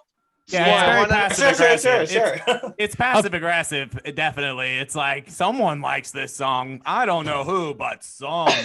I have definitely been at open mics where I've played Waste on the guitar, and that's a good move. Waste is a good move. I'm one of those people that have that as my wedding song, and I know it's cliche, and I know a lot of people do it, but I don't give a fuck. So what? If I ever get married, it's happening also. 100%. You know, my therapist once told me something I think is very important for all of us to hear. He told me that if I do something because everybody else isn't doing that thing, okay? So let's say everyone has the same pair of sneakers and I like them, but I won't get them because everyone has them, then the crowd mentality or the group mentality is controlling me. And my choices aren't my own. They're based on the crowd. And that's when I was like, well, fuck that. I want that Louis Vuitton bag that everybody has. And I begged my rich sister to buy it for me. And I wear it every single day. And that's the end of my story. Are you bringing that to shows? You bringing that to shows? No, hell no. It's my work bag. But you know, like as a kid, you were like, well, everyone's doing it. I'm not. Right. Well, then you're not making your own choices. Right. Most kids are doing the thing that all the kids are doing. Then there's a subgroup that won't do that, and then there's the subgroup. It's like, I'll drink Coca-Cola. It tastes good, you know. Like it's a philosophical thing, you know. It's. I think everybody should do what they like, and fuck it, and be happy with themselves and love themselves for it, as long as they know they're good-hearted people. I mean, it's good vibes. Trust me, I've like struggled with being a nasty person my whole life, but. I thought better now. I thought you were very sweet when I reached out to you about coming on. You had very God, positive so energy. No, and I think that you've been one of the kindest people I've actually spoken to. So, in my experience, we haven't spoken a lot, but I think you've been very sweethearted. Thank you. Thanks, guys. I appreciate that. I wasn't fishing, but I appreciate that. No, I actually want to take this chance, though. I got to pay Skoi a compliment before the next guest or whatever happens. We've been doing this 2.0 jam bracket and it hasn't really felt right. And today I realized the reason was because you hadn't, you had things going on and you hadn't been involved. You've become such an instrumental part of these brackets, right? You comment on literally every poll and I didn't realize it, but you've actually that's a big part of this whole thing for me now. And I'm so glad to have you back. I'm so glad to have you commenting again. It's like every morning I wake up and Skoi's comments on the poll is like, part of my ritual. Well, it's because it's always late because you guys are always posting the polls on the East Coast at your time, and then I'll usually start drinking a beer and maybe smoking a joint, listening to Phish at 11 p.m. my time. So by the time you wake up, you got a bunch of Skoi ranting on the bracket. I don't always agree with you, but I always appreciate it. Fair. Everyone needs a West Coast fan. Like you wake up late one night, you need it. Like you're like, who can I call? It's 2 a.m. You're like, oh, my buddy on the West Coast. Hey, Fammer, I'll be here for you. and Fammer's, Skoi's careful my West what you Coast wish guy. for, dude. I might have a job for you. All right, bring it. Not creepy. Just so you know, I'm never creepy. I would never touch a married person. I'm not creepy. But I like to do things for the community. And when you find the right person, I don't know. I got nervous. I'm paranoid. I'm a tweaker. Who's here? Have you guys watched? I have no idea. Have you guys watched the Have a Good Trip? Yes. Documentary on Netflix. No. How badass. I'm Ben Stiller all the time. I got to get there. Haven't got there yet. Makes a lot of sense now, doesn't it? When you see it, you will. Okay, sorry. A sidebar back one thing. this next bracket is about to get real. This shit's gonna be the most melting thing I've ever seen on Wook plus any bracket whatsoever. This shit's gonna get thick. I thought it was bad with the tweezer pants Caspian and whatnot, but or God damn it, fucker pants Caspian, whatever. But this is gonna get thick. This is gonna get thick, and I am so stoked for this. Hold that thought. I'm gonna bring in our next guest, and then we're gonna have a roundtable discussion about this next bracket because I think it's something everyone can get heated over. Let's see. Oh God. Here we go. Oh boy. Living in Springfield, Virginia, this trumpet player has it simple playing with skyscrapers and will make you shake your monumental brass. It's willing prankster Mike Lowe.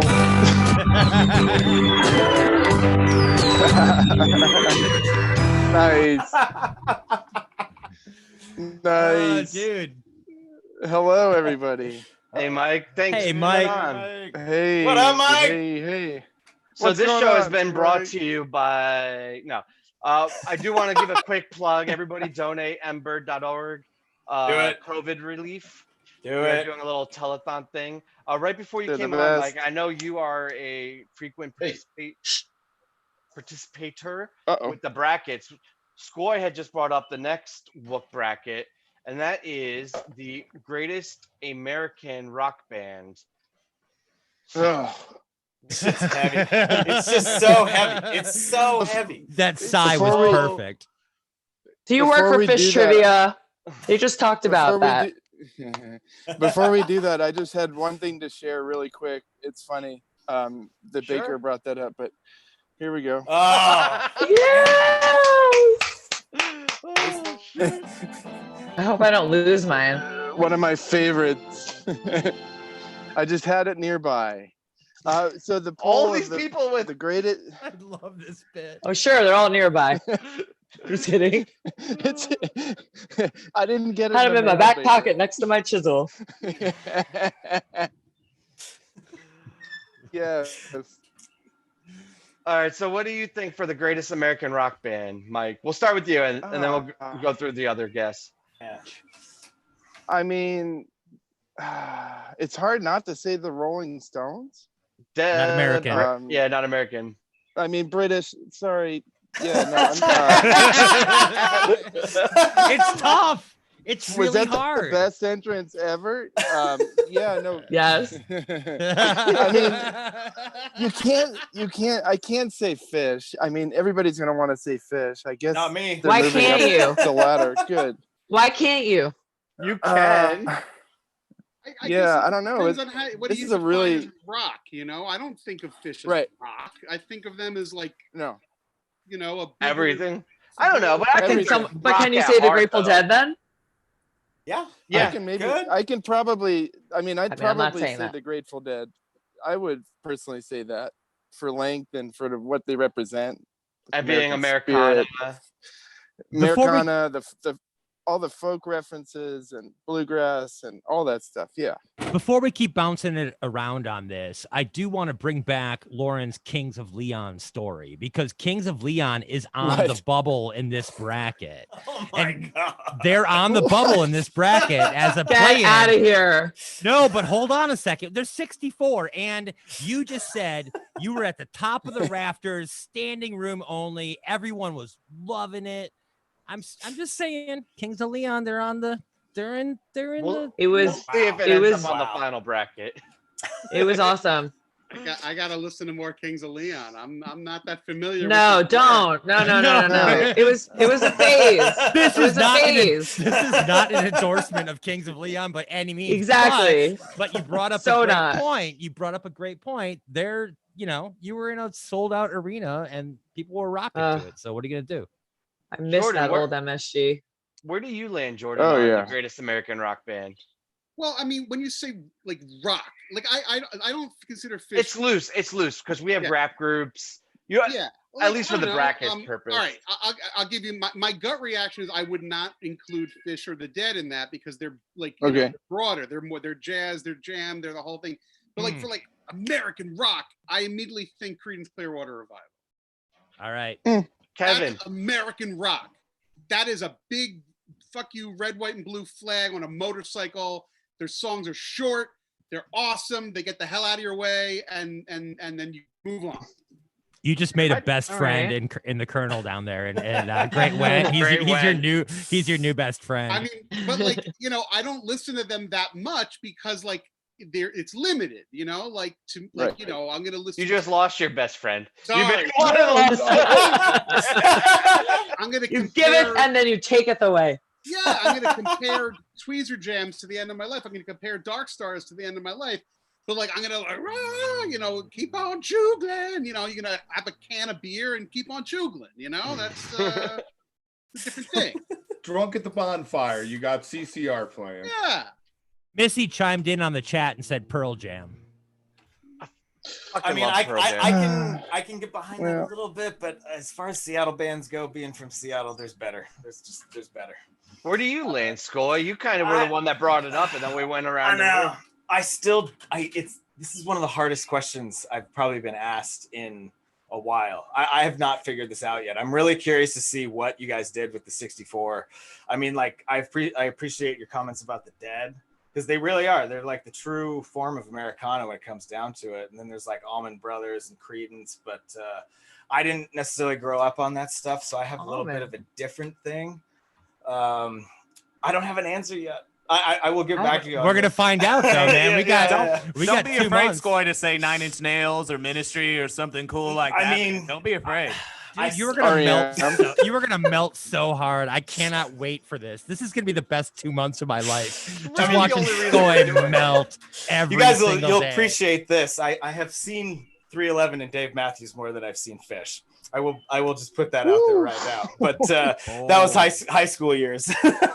This is on the internet, Skoi. You know that, right? I know. I have Twitter over here. I'm just waiting for the hate You've to come seen in. 311 more than 20 times. Jordan, I you out? followed them around. Hi, Jordan. Yeah, Good to see you, man. Nice to meet you. Thank you so much for coming on. Peace, bud. Later, brother.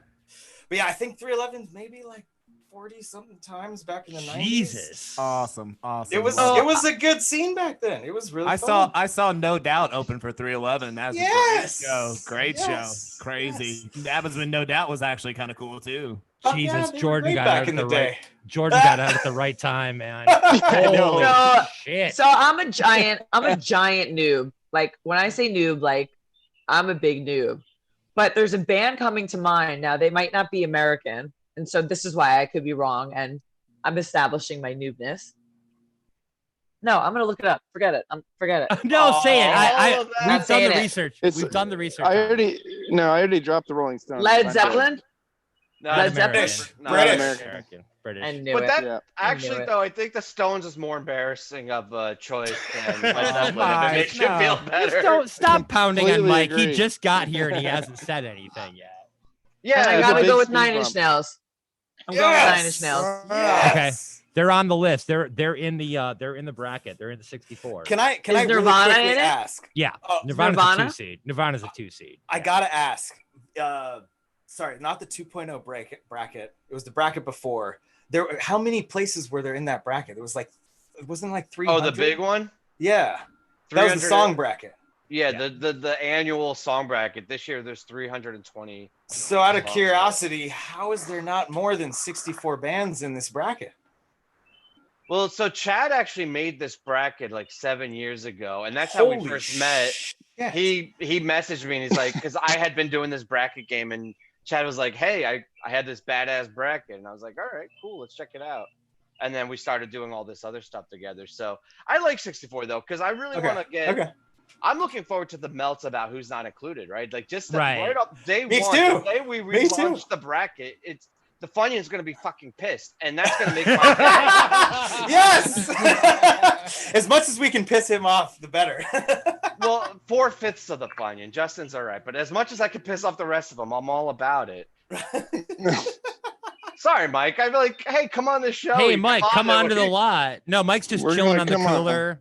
He's just sitting on the cooler, like. I have to do a thing for my friend Missy. You know, we started this Phish trivia thing. Have you guys heard of it? I know some of you have played it. Next week. Eighth place. So So I wanted to clarify the point system. The first 3 people that got it right got points. And that's how it ended up. Like some people got 1 and many people could get them right, but if they weren't in time, they would get none. So that's how you might get 1 point. You might have gotten all of them correct, but you were just too late. We've changed the point system. We've got a new tally system. We've got the Phish Trivia. The Twitter account is like obnoxious and hilarious and ripping on me constantly. Yes. And I can't say that I don't love it. I mean, I just can't, like, because it's hilarious. But I just hope people tune in where we have like serious, like cool things that we're doing. So even if you're not playing, I mean, the room holds 300 people, 300 Zooms. So like, I'd register. I think you're going to be really, really impressed with what we have done and what we're doing.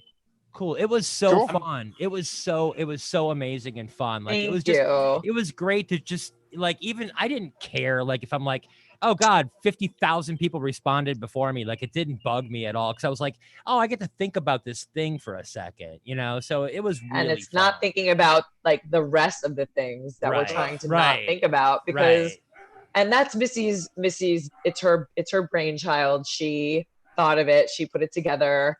You know, she elicited help. I happened to be like 20 minutes from her while I'm quarantining in Florida. Normally I'm in New York City. And it just became something really fun. We have like a board. We have board meetings. We like text all day long about it. We're very, very serious about it. Jesus. As nerdy as you can imagine. By the way, that's how the show started. This was a Wook Plus board meeting.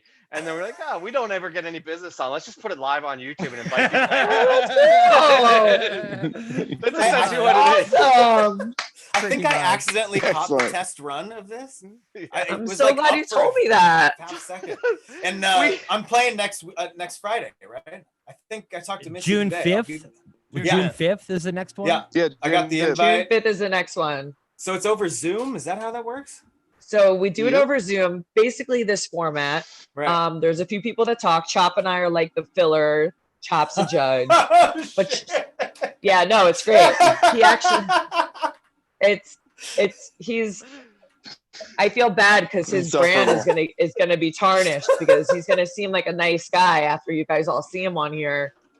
And I think he's coming on a lot soon. He mentioned coming on. So that's gonna be good. That's gonna be good. That's gonna be good. I wanted to do it with him. Because I love listening to him. We made an intro for him and everything. We did. Oh, I'm sure it's a tier 1A. What do I drink next? Battlestar, like meatball centric. Battlestar or mask beer.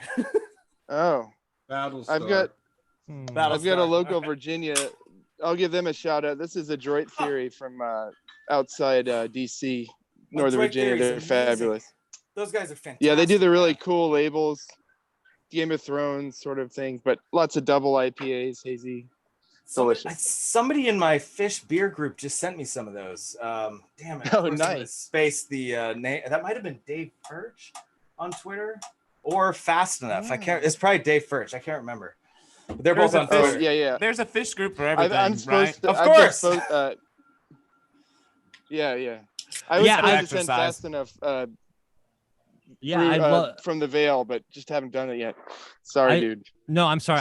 I've loved, like, that's one of my favorite parts about Phish Twitter is watching you guys trade beers. Like, I'm like, I never saw that one coming. Like, we used to do like, blanks and postage for, tapes and shit like that. And then now you're doing, you're trading heady beers from Seattle to Alabama or wherever, or DC. Just when I thought we couldn't get any more nerdier.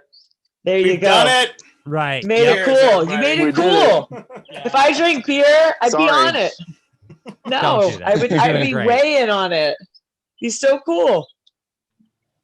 I love hey, Mike, are you in DC proper or are you in Virginia? I see your shirt there. Yeah, no, I'm in Northern Virginia, just outside the city, but just inside the Beltway, so close enough to get away. Is it hot as hell there right now? No, it's crazy. We're approaching transition time, which is basically no spring, straight to summer heat this weekend. But we've had like 3 or 4 good days. We're like in the 70s, and so I grew up in Florida. So sorry, this is fine. So did I. It's fine. I know in Gainesville, which is just disgusting. So this is Tom Petty. You got Tom Petty. You got Tom Petty. You got to lead with that. He went to my high school. Yes. Oh no! So cool. That's so Mike, cool. then you think Tom Petty should be in the greatest American rock band bracket? Then of course, right? Definitely. I think I would have him on the list. Yeah. No, he's pretty influential. He's sort of like from what I understand, he's more of like a musician's like secret crush. Everybody likes him. He's just a great songwriter. What's not to like? Right. What's not to like, and his whole image and nicest guy. I don't think he actually graduated, if I have that right. I think he might. I mean, usually if you go to college in Gainesville, you normally don't. Oh, high school. Yeah, no, totally no. That's the sickest burn ever. I loved that. I got the fuck out of there. I went to college in Chicago. Exactly. You didn't go to you didn't go to Columbia. Oh, God. I'm sorry, Mike. Where'd you go in Chicago? Columbia, DePaul? Where'd you go? I went Northwestern. Northwestern. Yep. You're a Northwestern kid. Which is where I met like that idiot Andrew Hitz and a lot of other people. Yeah, I love it. He's great, but he's one of my old, and of course I'm getting there. The most important person looking at me right now is my wife.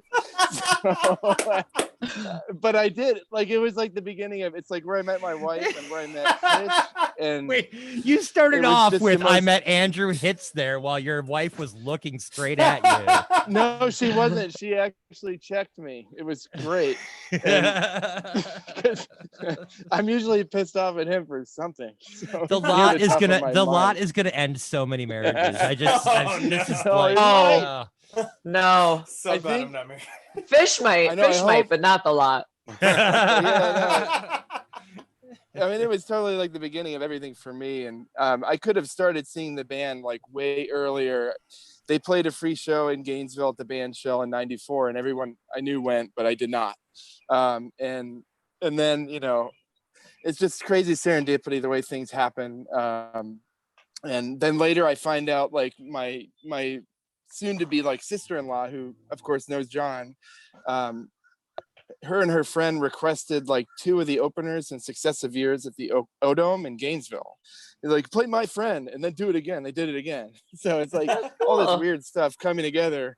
But yeah, no, that's where it sort of blew up, and Chicago and then the UIC run, and it's like I gotta go to New Year's, and that's exactly what happened. So is your wife into Phish? It's Mike? definitely.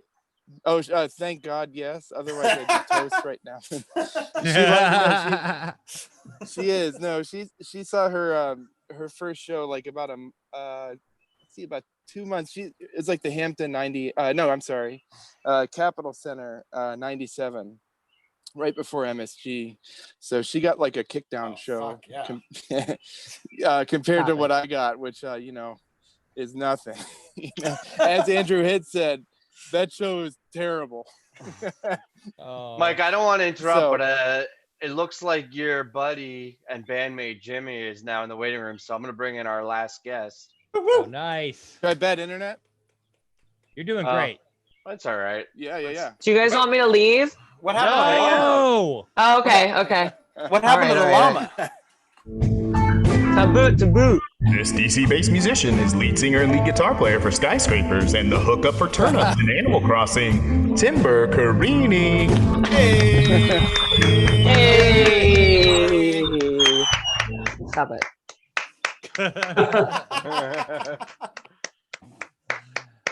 Welcome.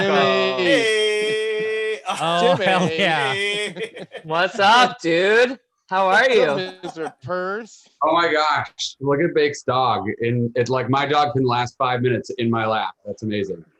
She's 15 and a half years old. She's like she's Very Betty chill. White. When you made your Golden Girls comment, I was like, holy shit, she's the Betty White of her generation. Why are you She blocking is. Jordan, Baker? Oh. Oh, there you oh. We haven't touched on that certain day that starts with T and ends in hers day yet. Oh shit! Oh boy. We should. All right. We can. I think Yeah, let's do it. Lauren, Let's you do gotta it. lead it. Lauren, that's you. Well, when you have a show with explain 8 this guys, to me at some point. I still Do you want to know? Are we talking about like the incident or the Yeah, in general? fuck it. Like you want? I don't even know where it came from. Still. All right. So Let Baker we have take it. we have an amazing community member. Her name is Christina. She's Greek, and she's awesome. She's been through some stuff. She's been public about battling some mental stuff, maybe an eating disorder, but she's doing well.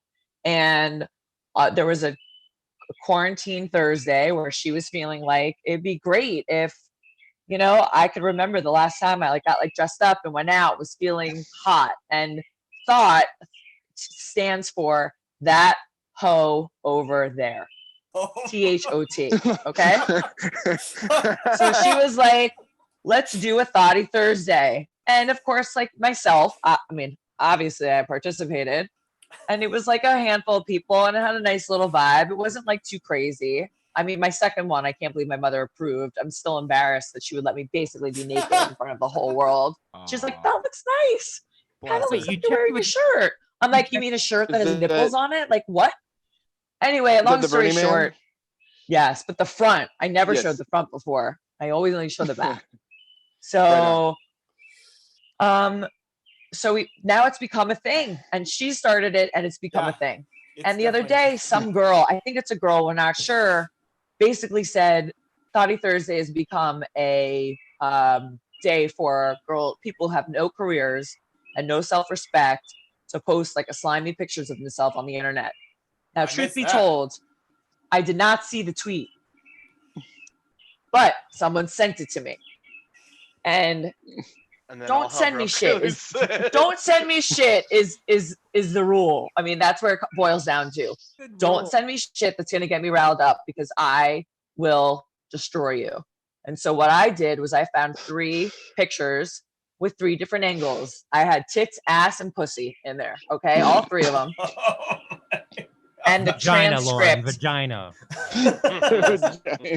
It's a song, tits and ass, buy myself a fancy. Anyway, and then in the 4 pictures, because as you know, you can only post 4 pictures on Twitter, was my law school transcript. Kaboom! Unofficial, but I did see your grade. There's a lot of B's. That's pretty good. I mean, but Bakes, I was only as good as the people I was cheating off of. Okay. Did you guys coordinate outfits? Like you and Katie and Harley, you all seem to wear the same outfit. All have the same thing. No, my first thoughty was like me as a 4-year-old in a bikini. My second thoughty that day was me as a 9-year-old in a bikini. And this was just the last one that I could find. Like, as I was like throwing up my last, like, oh, you blocked me, Thoughty Friday.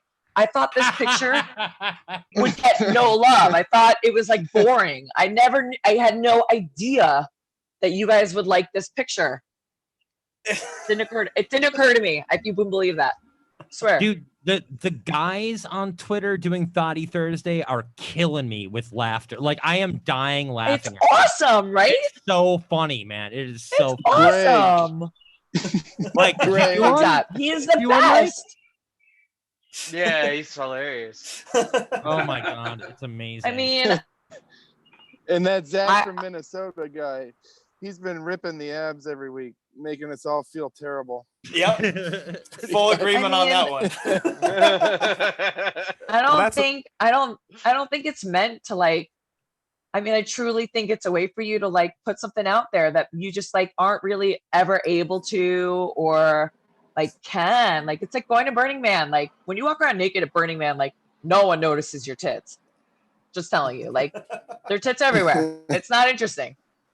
But for me, it's like a freeing way to exist, because I'm not worried that someone's going to be looking at me or thinking I'm showing off or thinking I'm small or big or crooked or whatever. They're just like, hey, what's your name? And I say, hi, I'm Trainwreck. And the whole conversation goes great. That's my playa name, Trainwreck. I'd fair to say this week I will earned be it. fairly interesting after last week's blow up a little bit there. I hope I'm kind of it's looking strong. forward to it. Yeah, I'm me too. expecting to see all of you guys doing something. I'll be there. I'll be there. I'm gonna Especially really you, Jim. hot shot of my calf. Whatever you want. Whatever you want. That's the thing. It's like That's it. it was also on the heels of the Phish chicks Instagram Oh shit. talking about how they only include pretty girls. And that's kind of uncool. You know, if you ever look at that Instagram account, it's all pretty girls. And that's not our community. So that's just can the not dudes a get the representation. two-piece? So Tell me what? wait until the dudes get the two-piece bikini from fan art, right? And start posting Saudi Thursdays. I really should have asked them for royalties on that one. Yeah, I know. I really should have asked for royalties. Hey Jimmy, what's that painting behind you?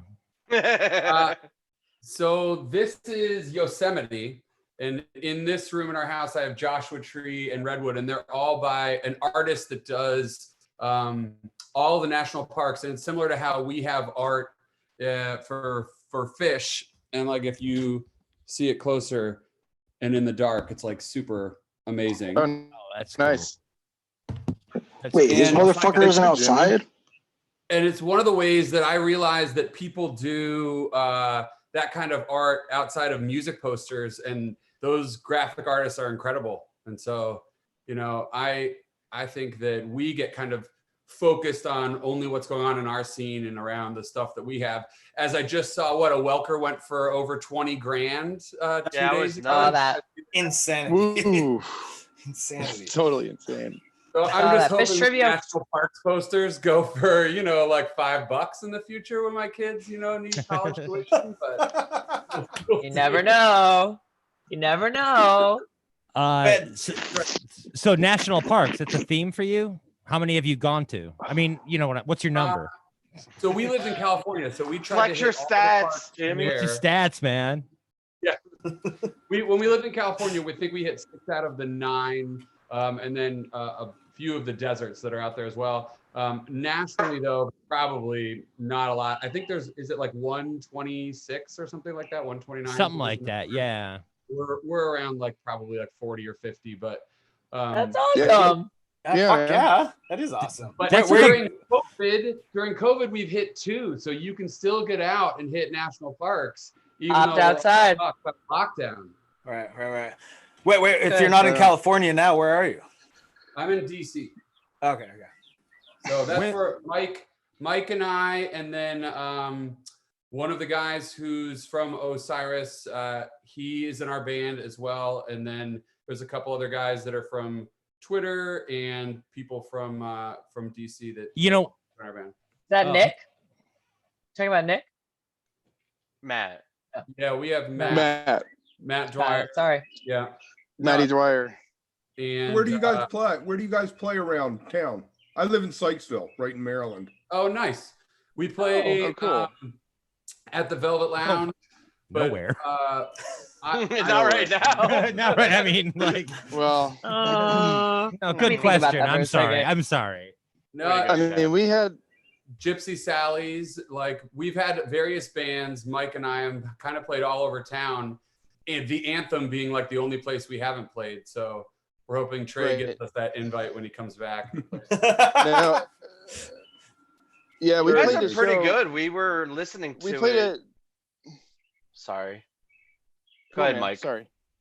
No. Go ahead, man. I interrupted. You interrupted me paying you a compliment.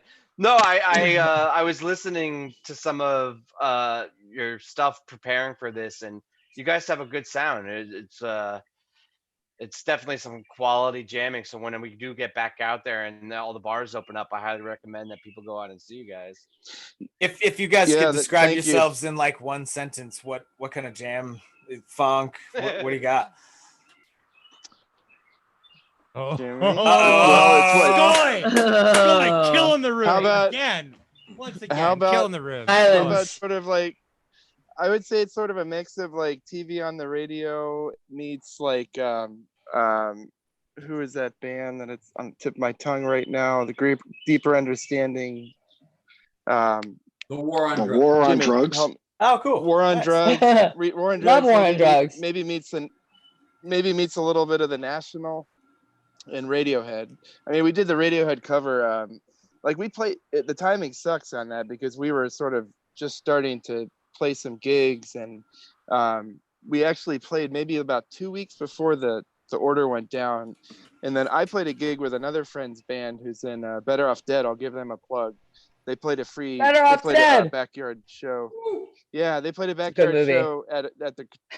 It's a great movie. Also, But we played a give show the at- movie Sorry. a plugs. Sorry.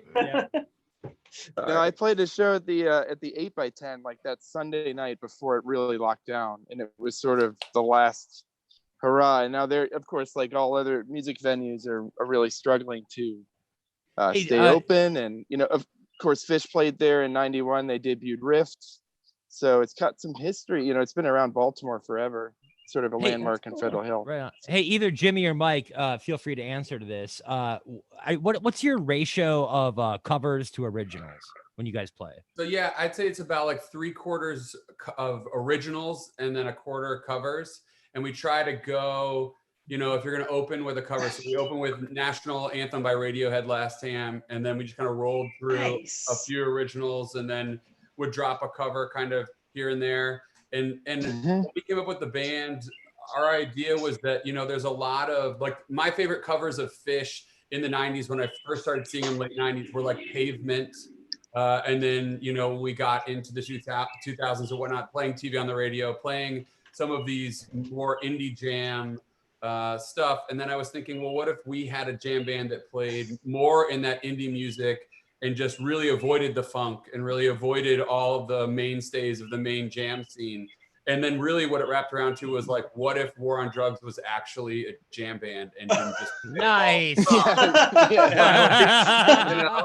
like play all their songs exactly the same every time. And so that's where we kind of ended up. It sounds great. It's a lot. I'm a huge Radiohead fan. Where can I hear your guys' cover of Radiohead?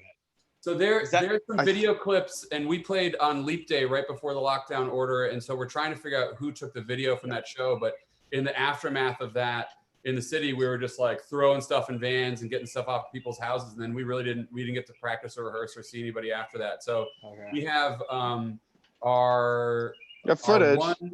Our keyboardist is downtown, and he runs like a huge weed factory that grows weed for DC.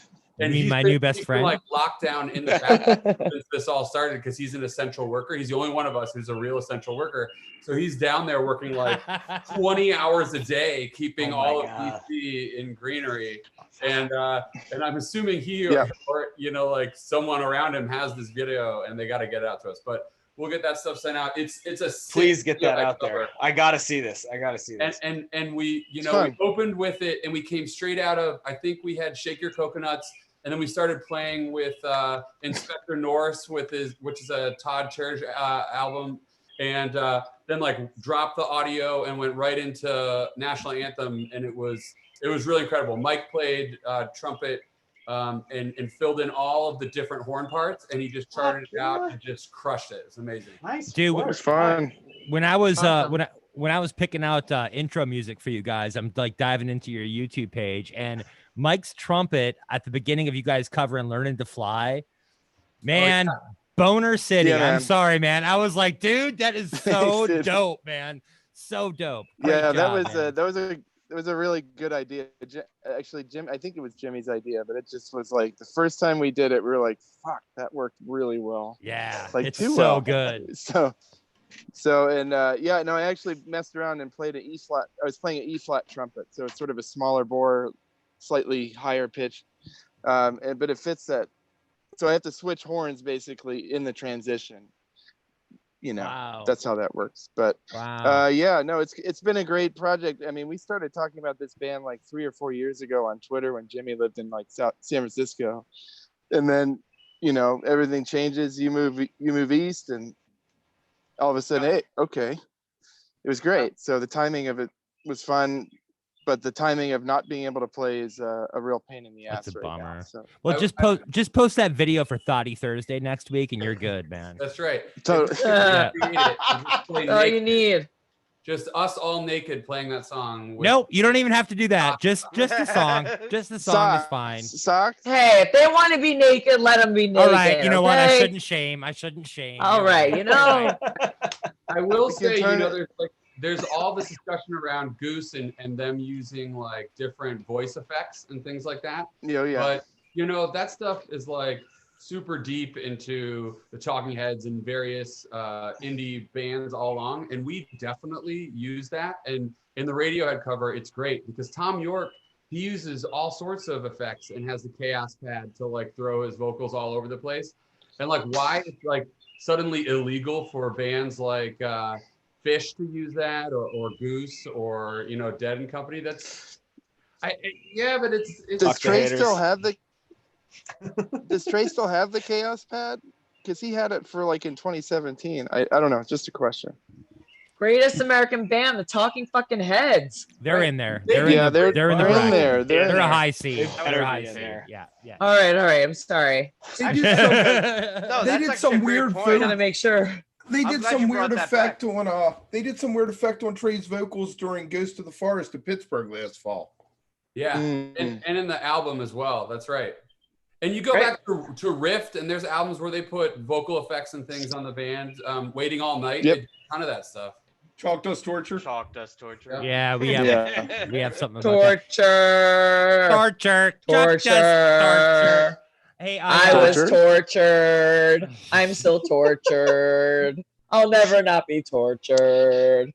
The thing is that the thing is, Baker, I loved meeting you, and the thing I didn't stay for that Sunday night, and so my whole I wish you would have taken me with you. Right, my whole Chalk Dust Torture reprise moment was Deer Creek at the Moby Dick show, and that was like my introduction to the song. Mike, we were at the same show. Yeah, awesome. Man. Hell yeah, dude. It was an awesome 4 days. We got there when Phil was playing with Dylan and playing Desolation Row as we got our camp set up. And then we didn't have tickets, but everybody just sort of hung out outside the lawn and listened to the Phil and Friends show. I do remember them doing a Help Slipknot Fire, which was like sacrilegious a little bit. Mike, but Mike, did that show get the award for the worst vocals ever? Did you say Phil and Bob Dylan sang a duet? Correct. What? How did you even stay for that? That's insane. I haven't walked. It was kind of funny. And the funnier thing is, I actually the first time I saw Phil and Friends was in Baltimore when Bob Dylan was opening for him. It was like, and it was a kind of a cool show. You didn't really understand anything Bob said, but there was a giant wheel jam, and it was a cool show. But I get what you're saying. Yeah. Hey, I got to give it up. I got to give it up for Phil though on that Box of Rain video that they did recently. You guys all saw that? No. You didn't see that? They did like a Zoom style recording of Box of Rain. His vocals were good, man. It was like, I was like, not bad. Wait, who was in that Zoom? Who did they have? Are you a generous man? You I sound am like a you might generous be very man. generous. I am a generous man. You do. I believe it. I'm also critical, and I saw Phil with that particular band, which involves his kids and stuff. I saw them at Terrapin last 4th of July at his place. So I'm a little bit like, it's cool. Like, I got to see him in his home on his home court. So I'm a little bit forgiving, but no, I thought that video they did of Box of Rain was a very, very cool version. You mean they stole our concept? They did, except You're they performed. First. Except they Everyone's performed, copying you. They performed one of the greatest original songs right of all here. time. So OG. It looks like we actually have a comment from the chat. Llama, are you listening? You want to jump in on that? Where is Llama? He's been watching monitoring the chat. Yeah. I can't even see the chat. No, I don't see a question in the chat. No, not the YouTube chat. Oh, there's We're people watching. here. Uh-oh. Very few. I swear I wasn't bad. I swear I was good. It was a good behavior. I swear. Llama, what you got? You want to turn your video on? No. No. No. See you, homie. All right, You're don't. like the perfect size for the YouTube screen right now. You know what I'm Fuck saying? it, man. We're not that professional. Just put your camera Your new on. background was great too. Tell us. You guys, someone mentioned earlier, so I moved here from San Francisco, and I used to go to Phil's place, Terrapin Crossroads, all the time. And it was amazing. And I had little kids, and I would take them. Phil would do free shows with his son, as you Amazing. guests all the time. They built like a playground out Yep. there and like a pirate ship. Seen and it. Play bocce. It's cool. And it was They like have, free. they have a mini train station that's like Yeah, Terrapin exactly. Station. It's It's so cool. great. It's really It's good. so It's great. like a daycare center, and Yeah. Phil just plays music at a daycare center, and you're just showing. It's on the harbor. But I What's will it? say they do those small shows at Terrapin, and I saw Humphreys there with Baker's friend Jefferson Waffle. And the best part about that place is they don't have any lights. So he controlled the lights for Humphreys, and it was 4 cans. It was like blue and red and like house lights. And so we just sat at the sound booth with him for the whole thing. And we're like, all right, blue. And then he'd make it blue. And we'd just like that for like 5 minutes. And we'd be like, red. And he'd be like, red. And it would just be red. Llama, what you? I love what you got? Llama, You what had got me from at the chat? Waffle. You had me at Waffle. The best. Good job. What's coming in from the chat, Llama? It was like 2 conversations ago, so I don't really know if it's still there. Just go for it. It's fine. Both of them. Just to it. All right. Whatever. The vocal effects are fine if you have a creative use for them. Butt and Goose, they seem. They're a little thick. I'll go ahead and say it. They're a little thick. All right. Well, Skoi said it. Everybody at Skoi Serious. He Complain owns a about. Goose hat, so I feel like Bring he's it. allowed to fuck with Goose. Baker, what do you think the chance that Waffle does lights for Phish in later years? Waffle has so much respect for Kuroda, like in a way that like makes you like it like melts your heart. I think he would be absolutely honored to do that, but he would never want to take the spot from Kuroda if that was like how it went down. Does that make sense? Like, I don't think it would go down like that, though. No way, that guy's burning rockets all day long. There's no way it's gonna go down like that. like I'm just saying, like Waffle wouldn't do it unless like there was like a really beautiful entry for him that didn't include anything negative. Right. But he would love it. He would love it. Oh my God. Waffle's a huge Waffle fan. should- He's Like a great Phish- fan. Like Phish and He should have done- Associates. When. Never mind. Sorry, Llama. What do you got? What was the other thing? I don't even know what that is. It was a terrible. Waffle should have been in Vegas 04. I don't know enough. I'm a noob. Did I also tell you guys how I learned Phish? No. Do you want to know? Sure. So if I've never seen Phish play a song live, I've never heard them play the song ever. So you've never listened to them a single album? Never. What? Wow. You don't go to re-listen and listen to old shows. You've never heard 97 Phish. I watched it last week, and I watched it on Saturday. Wait. That was the first time ever hearing 97 Phish. Not wait, This is a whole new episode. We got to start over from the beginning. Agreed. Full agreement. Full agreement. What the It's not the first time I've heard 97 because I know the 97 Hampton Haleys. I've obviously heard a Little Island Tour. I know that's not 97, or is it? No, it's 94. I've heard I've only honestly Chop has given me a lot of homework. I've tried to do it. My friend Chili Poa, who's on Twitter, who already has me muted for obvious reasons. But he's my best friend, so it's okay. But like, no, like when I went to December 2nd, 2009, every single song at that show was new for me. Like every single time they like the Isabella, like of course I know Isabella, so that's a bad example. But like Bike, for example, I never heard Bike before. Lizards, I heard Lizards at my 65th show. Is the first time I ever heard Lizards, ever. Wow, that's awesome. Ever. I got it at my pretty first. So cool. like That's really neat. That's just- That's a really neat perspective on it. My mind is it gives me semi-blown something right to look forward to. But now I feel like I've seen everything, so that's why I get excited when someone else wants to hear a song. At least I can feel that happiness for them. For the Yeah. love of the gods, please tell me you've heard Tweezabella Please. I have absolutely 100% heard Tweezabella. Thank you. Hopefully you've heard the hopefully you heard the antelope in the first set too. Raise your hand. Raise your hand if you were at Tweezabella. Nope. Oh! Here comes the flex. Flex, guys. Flex. Raise your hand if you were at the show before it and the show immediately after it. And missed it. I don't know if that's a good thing. So I'm like, that's devastating. And going to college, and I go to Oh my God. CSU, Cleveland State, and then I go back to college, and then I go to Dayton, which is the next night, which is the Nutter Center. Dayton's crush. Oh Dayton's my God. awesome. And I'm Fabulous thinking show. for like 20 years, I'm like, sweet, I saw two of the most amazing shows. And then people Oh my God. show in between there. And I was like, wait. Oh my God.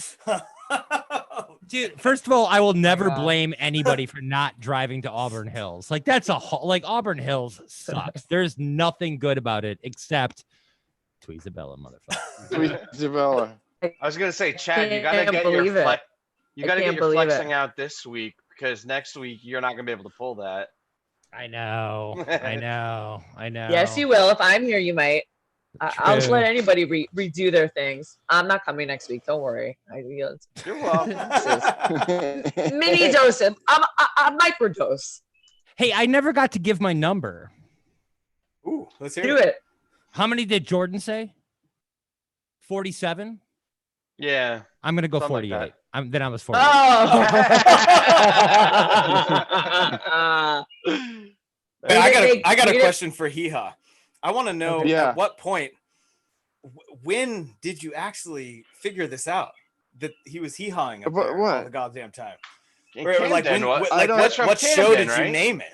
You've kept the hee-haw going. Yeah, it's been I don't know. It's been no. It was I guess it was is it SPAC? No, is that During the Camden? meet?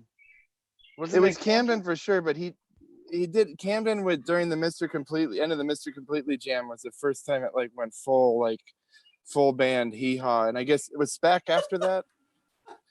I thought so. I'm not looking at the. I don't know. It sort of kept happening, and I don't know what it was, but I think it sort of disappeared later in the fall. No, I kept hearing it. It disappeared for a long time, and then it came back in the December run. But yeah, no, I felt like I was hearing like Trey do this, and Mike was all in on the fun of it. But it's like sort of like, I don't know. I just love discovering themes within the band, and like Lost Reflector and I have done this whole thing with what we call the lick, and like it's sort of like Main Street. And so it was on full display of the Baker's Dozen. It was almost played every night. The whole Trey plays it all the time. Like, is that the drop into what I call the 3.0 bliss stuff? Yeah, sometimes. Yeah. I love that. It's. Okay. I think it's one of these like musical signals. Like he uses like maybe I used to call it Fat Guy in a Little Coat, but it's really San Jose. From the Dumb and Dumb. Yeah, but I used to, because it was Chris Farley would sing Fat Guy in a Little Coat, and so that's what made me think of it first. But apparently, it's called San Jose. Right?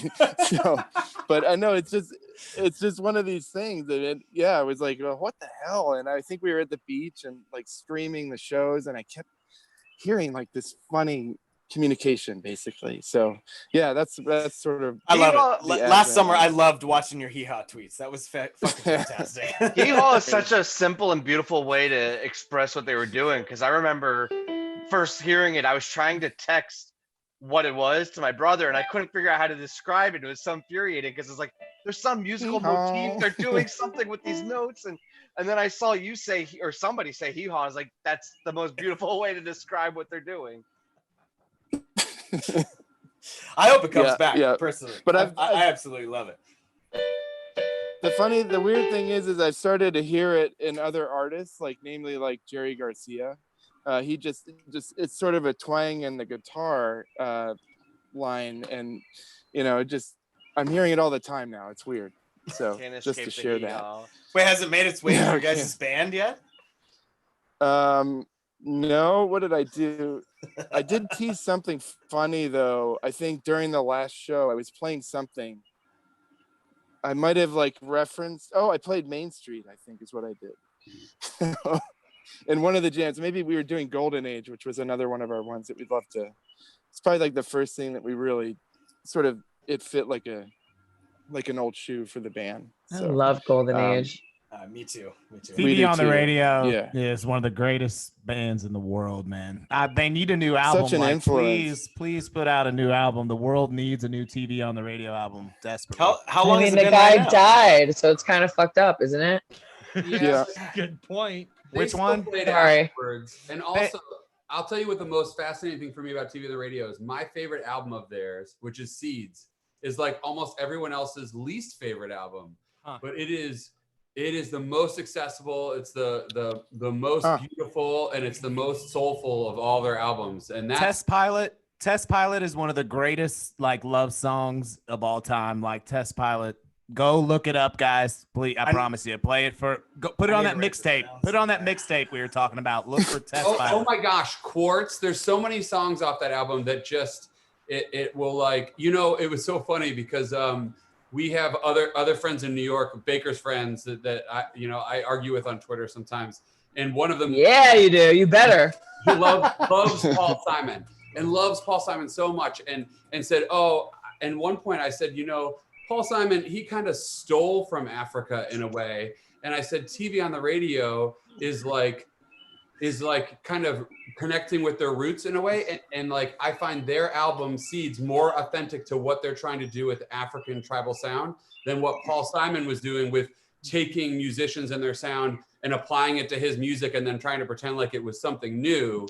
Because I think connecting to your own roots is like a much deeper way to get into music than it is to, I don't want to say steal, but to apply other people's music to your own sound, which is kind of what Paul Simon was doing. Right. So Jimmy, you have to answer one question. How many shows have you seen? Of TV on the radio or Phish? Both. Fish. Phish. So I am at 159 for Phish. Oh Damn, my god. son. Damn, y'all. You guys are crazy. You're all fucking crazy. I'm at 197, so I've been doing I'm this at 120. for a long time. 125. By the way, this is what I mean by I'm the biggest noob. Like I don't know so much shit. Like I literally don't know anything, but I've seen a shit ton of shows. It's Yes. Blows my mind. Blows my mind. like I don't know shit. Listen, but you've seen a shit ton of 3.0 shows. Oh, don't worry. Come on. Let's not I've do already this. been there. Let's not do this. Oh, I know I've seen 46. Trust me, I know I've seen 46 number lines. You don't have to remind me. I mean, Hey, I how hope many Chop really fuegos? is putting the homework out there because you How need many to listen to fuegos? 97. How many How many fuegos? Fuegos? Shit. Ooh, Fleetwood Mac. Listen, No, how many wait, Fuegos? How many Fuego's fuegos? legit. Ryan? Fuego's I don't know, one I of can the tell few you. Good 3.0 songs. You got. I totally disagree with that. I'm going to agree with Jimmy here. Fuego is the only time Phish has gone closer to King Crimson than I've heard ever, basically. Absolutely. So I have a story. Absolutely. I have a story. Oh Nobody my- goes go, into Mike. a show being like, I hope they open the second set with Fuego. Nobody. no, I offense. agree. I agree. Nobody does but that. No. I love King Crimson, and when I hear Fuego, I hear King Crimson, and I'm like, okay, Okay, I get it. I but get it. here That's your fine. options. Your options are backwards down the number line or Fuego. Which one do you pick? Fuego. That's easy. Fuego. No, Fuego. I want to hear Baker. Baker, what do you pick? Fuego, easy. Okay, your options are now the line or Fuego. What do you pick? That's not fair. They're two different placements. I picked Set Your Soul Free. Set Your Soul Free. I'd want. Your options Set Your are Soul now- Free. I prefer over No. Fuego. Your options are now Soul Planet or Fuego. What do you pick? Fuego. Fuego. All right. I hate So Soul maybe you're a Planet. bigger Fuego fan. The ocean is love my ass. No, you're right. I mean, listen, I love to argue about this shit because the truth is, like, a lot of fans are there for the jam or like the musicianship, right? Like, how good is it? How well are they playing? How's the execution? And I'm there to hear songs that make me dance so I can make videos for you guys to dub to DuckTales and make fun of me for. Like, that's what I'm there for. Amen. Amen, sister. Amen. But Wait, if I was there for the jams, if I was there for the musician, I don't know how to say it, I might be disappointed. So it's for me, I get disappointed in a song. Or Fuego. Kill Devil Falls or Fuego. Kill Devil Falls. KDF. Fuego. Fuego. Fuego for sure. Fuego. Easy, Fuego. I'm with Chad on this one. Kill Devil Falls. What Bill was I Graham. looking up? How many Fuegos have I 13 seen? was the shit when Kill Devil Falls went all ambient. No. John did Ambient. explain to me. John did explain to me one late night, I think after 8:15 at Merriweather, how he wrote Fuego. And the drum part. I know that story. Is inspired by. I've seen 26 Fuegos. Yeah. Okay, go ahead. 26. Thank you. Thank you. But the weird part is he kept talking it. I've never heard sort of terminology the way he talks it. He's like talking about turning it upside down. And Talking about Phish, rearranging right? talking about Phish, the drummer. Yeah. Turning his drum parts around, but basically it was influenced by 50 Ways to Leave Your Lover. Yeah, he was trying to learn right. that part. Just bringing back Right, that and Paul then- Simon. You're just bringing it all the way and then back I- around. I hate Paul Simon for what he did in Africa. Hate him. But and then he Hate him for that. prepared to tell us the night at the Hollywood Bowl when he went out to sing 50 Ways, and his What a drum venue. tech at the very last second, he said, "Hey John, you want the lyrics?" He's like, "I got it." It's exactly what he said. He went out there, sat down in the kit, and then forgot every single fucking word. I was at that show. I was And at then- that show. And then The one Yeah, in and then- September 2013. Yeah, the bowl. August. who just- I think Who just said they were at that show? At the That was bowl. Travis. At the bowl. Travis. show. Wait, can you Travis, just tell yeah. me what year it was? Was that just did Hollywood. August 2013? It was either 2013 or 2011. You have I don't to know which one it flex. was. If you're gonna say that, you have to flex. I don't All know. right, I'll look I it don't even up. know how I'll many look shows it up. I've seen. I don't know what. I don't keep track of that shit. Yeah, you gotta. You're gonna nerd out. You gotta nerd out, right? No, because it was the same show. I think they played Peaches and Regalia that show too. Oh, that's There a you go. flex. I'm gonna bring it There's back a for a second. flex. When is the last time the line happened? It's been a while. Been a while. Been a I while. actually like the line. Yeah. We Listen, shamed him out of the line, Charles- basically. I like it a I little think we bit. did. I think gotta tell you, I went the to jam of the line is cool. Shoreline. I don't was hate at the line. Shoreline 2016, where they played the line into backwards down the number line, or what combination of those two Very things. laughing. I remember that, yeah. The absolute worst. At Shoreline, Sounds like, what a terrible. terrible joke. That was the dumbest Phish show I Phish think- has ever played. It was I 2011.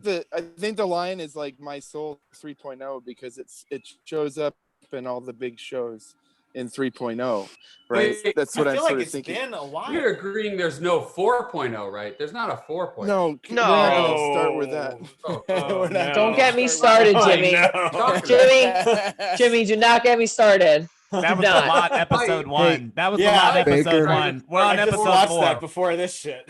I actually, Baker, it was 2011. 8/8/2011. I know. I just looked it up. at the I bowl. just looked Yeah. it up.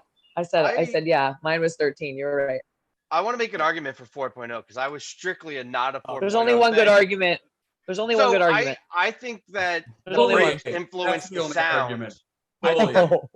the breaks they've had have influenced the sound. So when they were in 2.0, Nope. I mean, and the drugs, Nope. but the breaks 2.0 sounds different from 1.0 because they're at a different phase. I think if they come back for the next tour and they sound substantially different musically, you could argue Nope. that it's a different era of the band. Okay, Baker, then tell me what the right answer is. She needs to listen to more 97 first before she's got. Yeah, an you opinion don't on even this listen to subject. shows outside of 3.0. How can you argue this?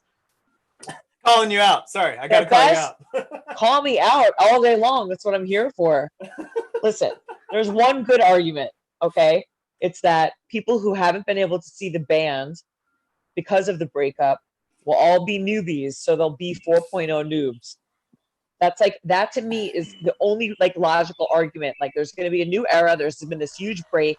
You couldn't get into them when you wanted to. You had plans to go for the summer. No. So then they come back, and that to me is the only good argument for 4.0. I'm the biggest 3.0 noob, literally, like maybe ever. Me and Diana Two Ends are definitely like neck and neck for biggest noobs. Karina Reichman, Karina Reichman actually tonight was her 100th show. Did you guys know that? Nice. So they Ah, played nice. Karina and Karini at her 100th show, which I think is so fucking badass. Was this the night that she got to play on sound check? She did that the next day. Was this the run? Right, the next She did that the day. next Yeah, I day. remember that. The next day she did the sound Totally check. awesome.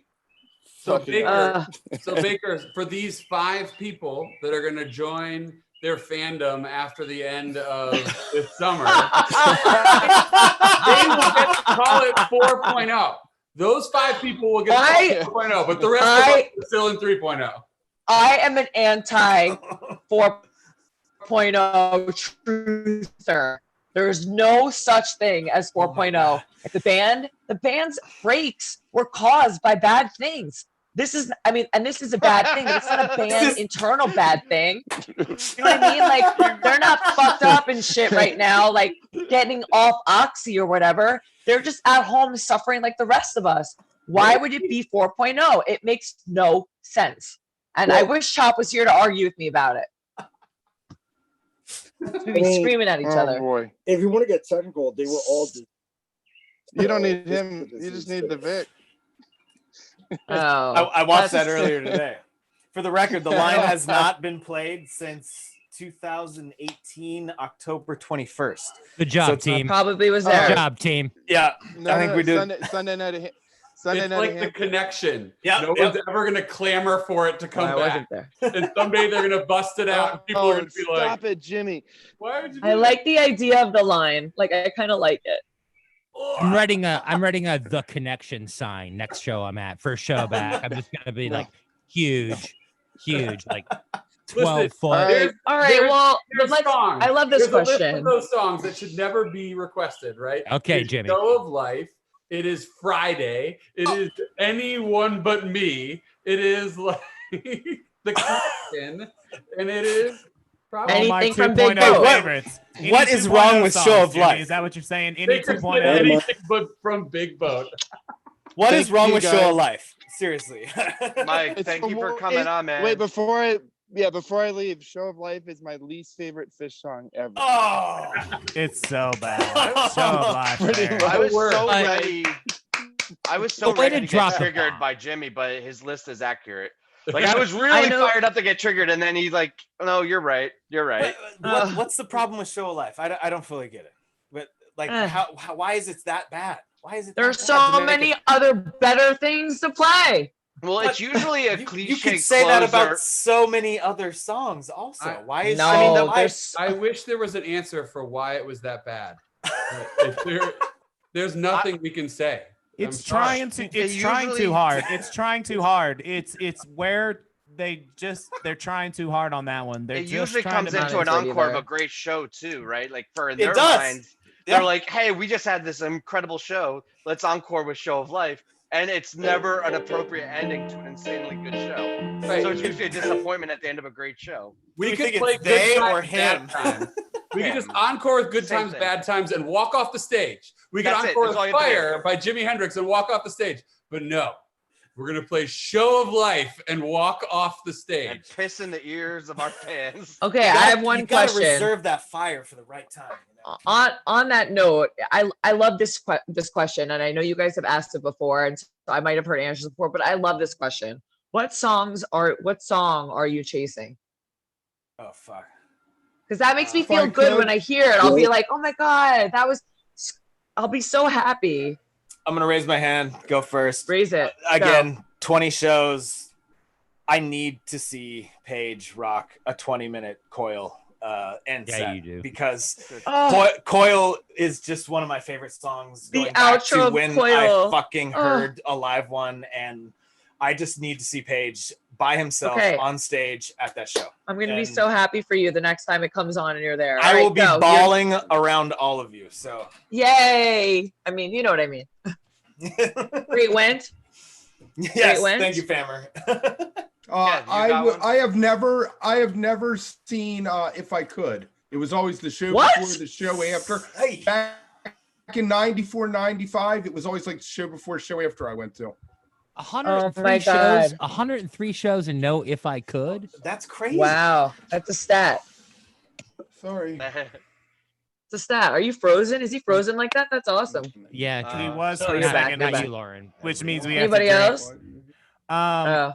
Mine's Harpua, which is a horrible story, and I've never seen Harpua, which is I'm disgustingly sorry. terrible. And yeah, I think I heard you talk about it the last one I listened to you. That's painful. I was so chasing bad. Harpua until the Dick's Harpua, and it was like, thank God that I got that one because 20 years. That's a good one. Mine was Katy Perry. My first one was Katy Perry. Oh, brutal. I missed that show by one show again by Raleigh. I was at Raleigh and then didn't go to Pittsburgh. I would say that mine is still like those weird 80s Lushington prep school hippie, like those songs that You ain't never getting. they may show up someday, Dear Miss Reagan, but they're never going You to never know. Baker's Dozen gave us a lot of things no one ever thought they would hear again. cover of Melt the Guns, something like that. But Baker, hey Baker, in 2003, before last year, I only saw shows at Meriwether Post Pavilion because I had a 2 and a 5-year-old that I had custody of. So they were the only shows I went to in 3.0 before last summer. That's why it just never happened for me because they only play it once or twice at tour now. Yeah, most of your shows were on 1.0, so there's a. I'm going to tell you something that's going to make you really, really upset. Really upset. I'm sorry. I'm really sorry. It was the Halloween run in 18, and they played If I Could.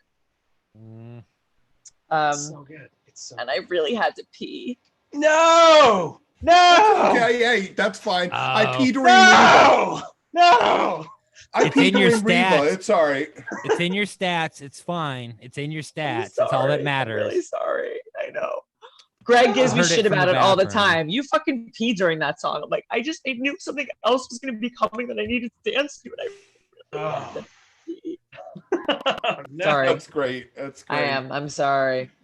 No, that's okay. I forgive you. Thank you. What's your guys' other Skoi? Anybody Jimmy, else? what are your piss break songs? I don't believe in piss break songs because They're all my piss break bladder songs. is a giant camel bladder, so I can go the entire show without having to go piss. Camel walk. Dun, dun, dun. I haven't got one of those yet, but I'm only at 20. Oh. I don't have any weird stats. I mean, I've seen 46 number lines. That's a weird stat. But besides You Enjoy Myself, the song that it says I've seen most is Hold Your Head Up. That's For- cool. For you? Yeah. That's crazy. Well, Family 'Cause you Time get had two figured every out. time they play yeah, it, Family though. Time had figured out that They it was play 2 it for twice. 1. Yeah. That's so cool. So yeah, so You Wait. Enjoy Myself 33 times, and it said Hold Your Head Up 32 times.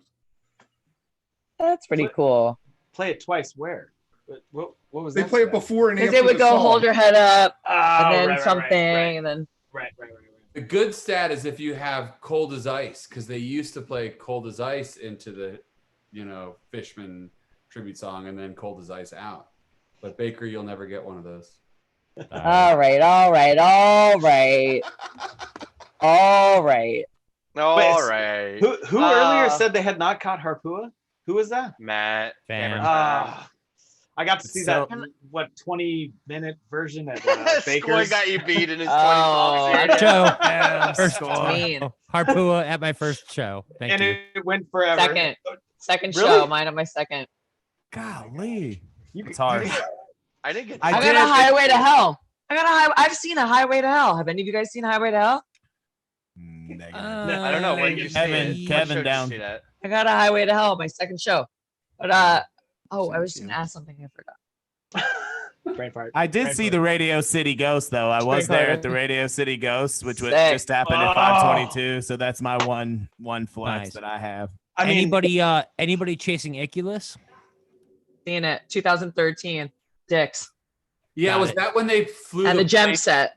Baker, was that when they flew the plane with the Read the book. Read the Yep. book? Read the book. Yeah, I was Yep. there. That was great. That was I cool. think I met you and Zach at that show. That was the first time I met you. And then I saw you again in 2016 at the Gorge with The Purple. Gorge. Yeah. That's a Hey, good. Those are guys, good times. I don't want to end First this song. brilliant conversation. No, we have but to because I have to dance. I have to put my it's time to sparkles get on and into this everything. show. Fuck. Hey, Oh, look, it's been sparkle a real Lights are treat. out. Thank You guys were for, great. Thanks for having me on. Thank Yeah, you. thanks Yeah, for thanks coming so on. much. Thanks for coming, guys. Thanks for having me. And my Right on. Don't leave the ladies out, okay? No, more ladies. Tell your friends. Hey, right, donate to guys. Mockingbird. Test Don't forget to donate. Tried to keep it open, but I couldn't hold it. Smash, get down, fall.